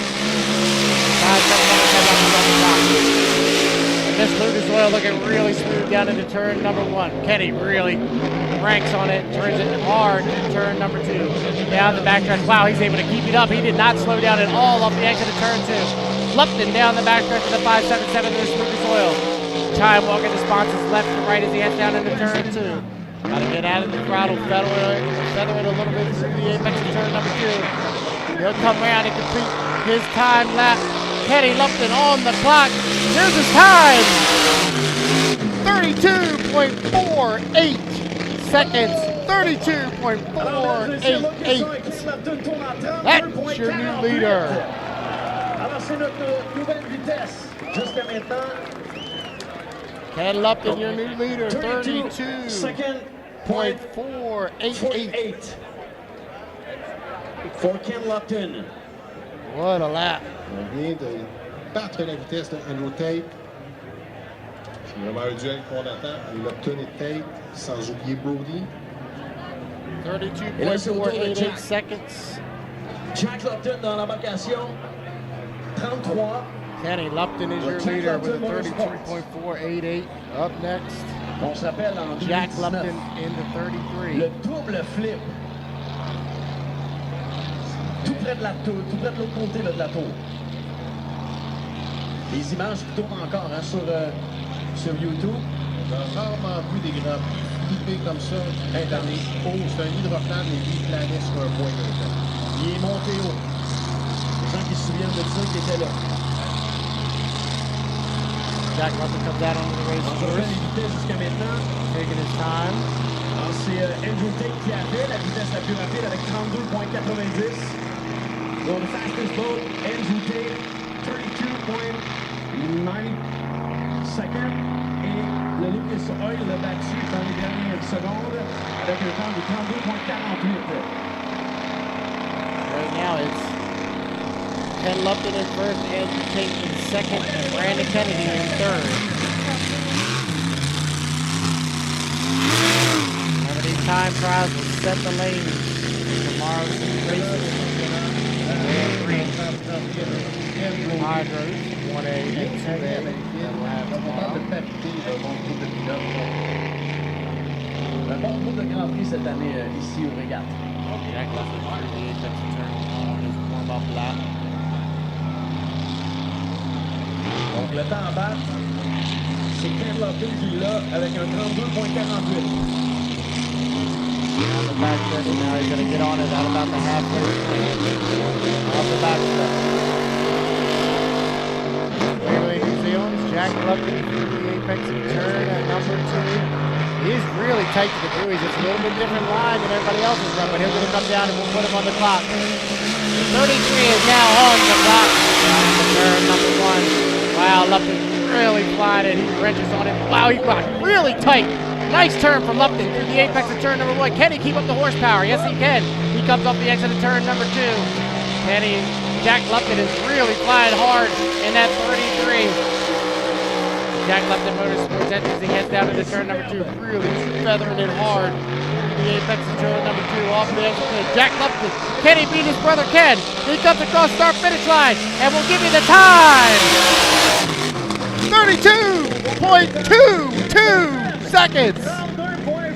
32.22 seconds. Ken Lupton, donc le Grand Prix GP33 de Jack Lupton Motorsport, 32.22, 32.22 seconds. 32.222 seconds. Jack Lupton, and now that's your new leader. Beaucoup d'expérience derrière le volant. Alors, ce sera notre dernier Grand Prix. Final boat, Time to beat Jack GP50. Lupton now. 32.22 seconds.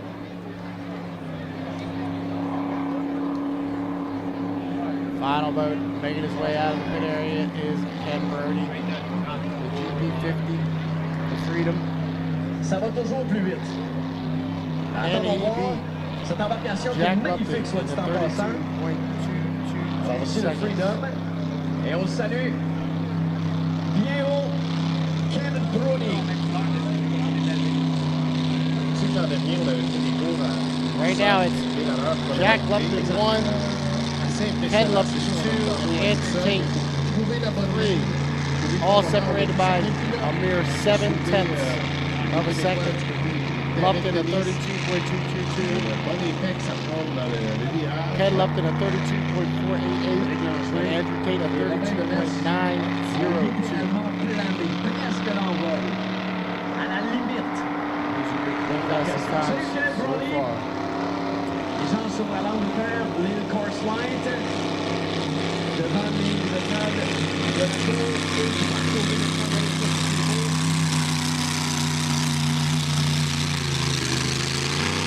Alright, Ken Brody comes by on his warm-up lap.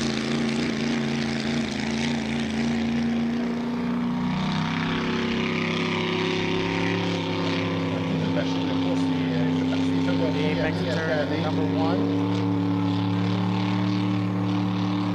The final time trial of the day.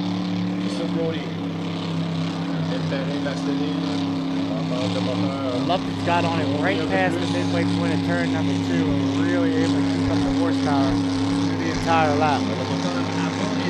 See what Ken, now Kenny's going to get on it about 3/4 of the way down the back stretch.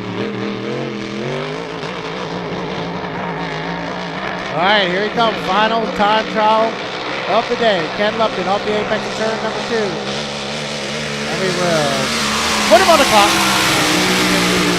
Down into turn number 1. Really hugs the buoy row that time by does Ken Brody. Nice turn. He gets through there nice and smooth through the apex of turn number 1. Now he's down the backstretch.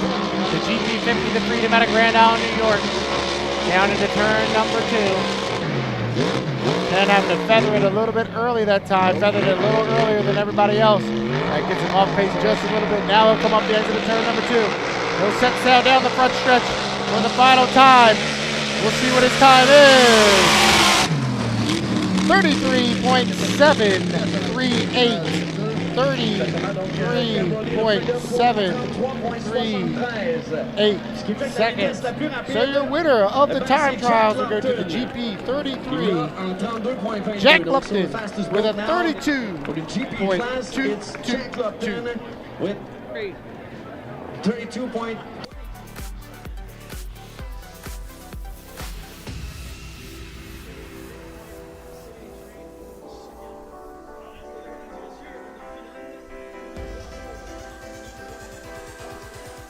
Up next, will be our H350 final. H350 final for the day. One more heat to go on this Friday edition of the 83rd Annual Valleyfield Regatta.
Pour notre finale du vendredi, 3 tours en hydro 350. Les inscrits, oh, il y aura de l'action là-dedans, Eric, là. Ça manquera pas. Oui, on a eu, l'action n'a pas manqué en 350. Non. Et là, on a vraiment, on a perdu des favoris en cours de route, mais on a vraiment... All right, final heat of the day, H350 final. Cette finale des défis du vendredi. Exact. Bobby King prendra le couloir à Bobby l'intérieur King, avec le Richard Haydu, 2,42. Andrew Tate, Richard Rhéaume qui va faire une super Bruce, performance Dominic tantôt, Mosenev, le 2, Martin le Rashad, nouveau racing, and Mark le Lucas nouveau will be racing. the trailer. Andrew Those Tate are the 7 boats that have vient faire made it ses temps violents en into Grand the Prix. H350 final. Pennzoil, le H300. Nicolas Rousse avec le Rousse Motorsport, le 225. Cinquième couloir, Dominique Bobby's going to be hard to beat for number 1, but Richard Hayden's having a heck of a day. Got a first place in 2B, got a third place in 1C. Good points day for Richard.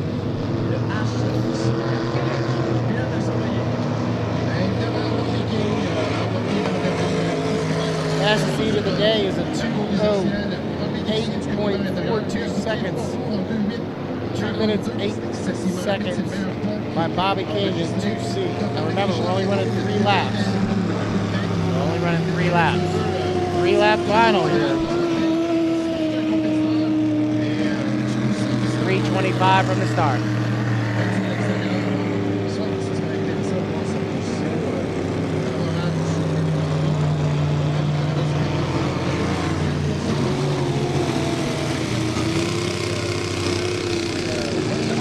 See Marc-André in there.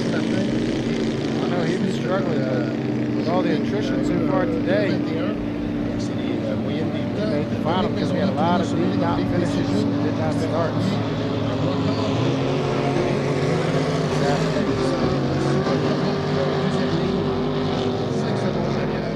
Bobby King lane 1, Richard Hayden lane 2.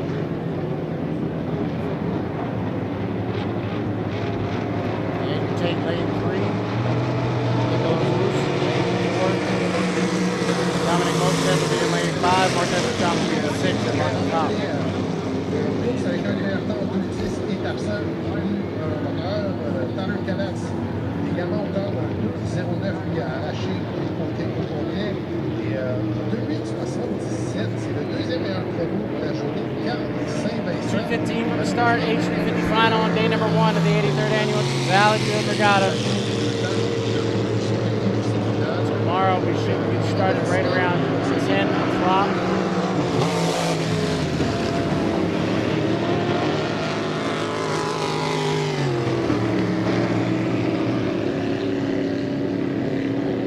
Sean really running hard out there. He's going to be in lane number 6.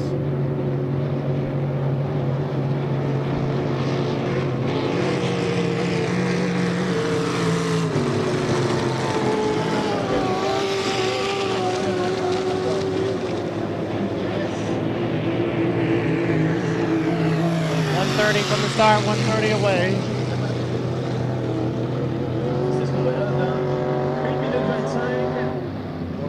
Really different boats. This final that I actually thought would come here. We've had the H8 went over. He was able to return and run the second qualifier. We had the 306 go over.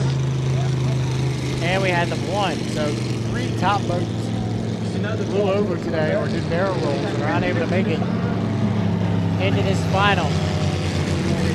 We're 57 seconds from the start. H350 final on day number 1 of the 83rd annual Valleyfield Regatta. Everybody's conjuring up down here into turn 2. Bobby King is really far back. You're going to have to get on it. Now he'll catch up with the rest of the crew. We're 40 seconds from the start. Everybody's, in my opinion, a little bit late. So King will be in 1, Haynu in 2, Tate in 3, Nick Roos in 4, Dominic Mosenev in 5, Martin Rachon in 6, and Mark Lecoq will be the trailer. He's got to start 5 seconds behind. 23 seconds from the start. H350 final. Everybody's at the top end of the race course. Pretty good. Everybody's in a good spot. Here we go. 10, 9, 8, 7, 6, 5, 4. They're early. 3, 2, 1. Mark, oh man, I think we got 2 over. Andrew Tate's going to split them. Tate into 300 is your leader down into turn number 1. They're going through the apex of turn number 1, and it's Bobby King on the inside, and Andrew Tate's right there on his outside. The 2 are side by side up the exit of turn 1. And then in the middle there is Richard Haynu. But right now it's Bobby King, the 242. The LDC Construction is your leader down the backstretch. Andrew Tate running in second. They're almost side by side as they head down here into turn number 2. The LDC Construction and Bobby King has the lead. Tate is on his outside of the H300. They're still side by side off the exit of turn number 1. We'll come around and complete lap number 1. 1 down, 2 to go here in the H350 final, 3-lap final. And it's Bobby King out of Wales, Michigan is your leader with Andrew Tate on a Wild Lake, Michigan running on his outside. 2 unlimited drivers going side by side for the lead. here in the H350 final. Look at the battle for third. Haynu, Bruce, and Rashawn. Second, third, and fourth, third, fourth, and fifth, respectively. Bobby King now opens it up by a rooster tail down the backstretch halfway through. In the LDC construction. Down in the turn number 2. Start is under review. We don't know if there's any jumpers or not, but the start is under review. 2 down, 1 to go here in the H350 final, and it's all Bobby King. He's opened up by a full rooster tail over top of Andrew Tate, running back in second. King is going to be really tough. See if he's able to get that inside lane anytime this weekend. Down in the turn at number 1 for the third and final time here in the Hydro 350 final.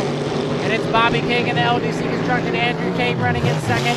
Richard Haydu, got to be having the best weekend of his life so far here in 2023, running in third position with Martin Rashawn in fourth. But it's all Bobby King as he heads off into turn number 2 for the third and final time here in this 3-lap final. He comes through the apex of turn number 2 to be checkered flag this time by.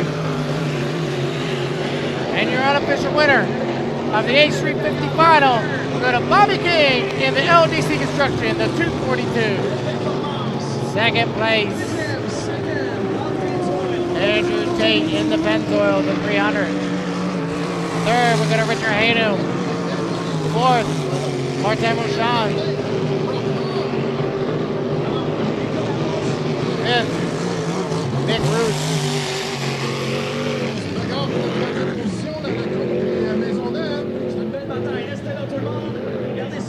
Sixth position.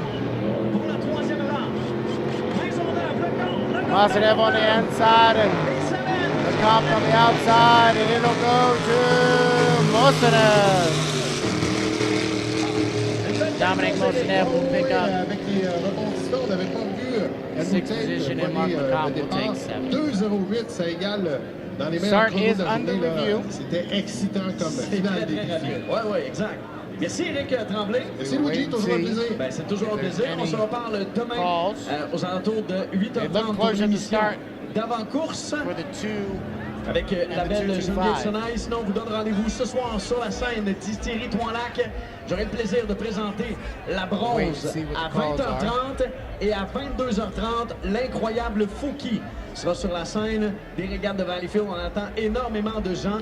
Remember, everybody back home, you can download the HRL app for all the info that you need. But it's been a great day of racing here at the 83rd Annual Valleyfield Regatta.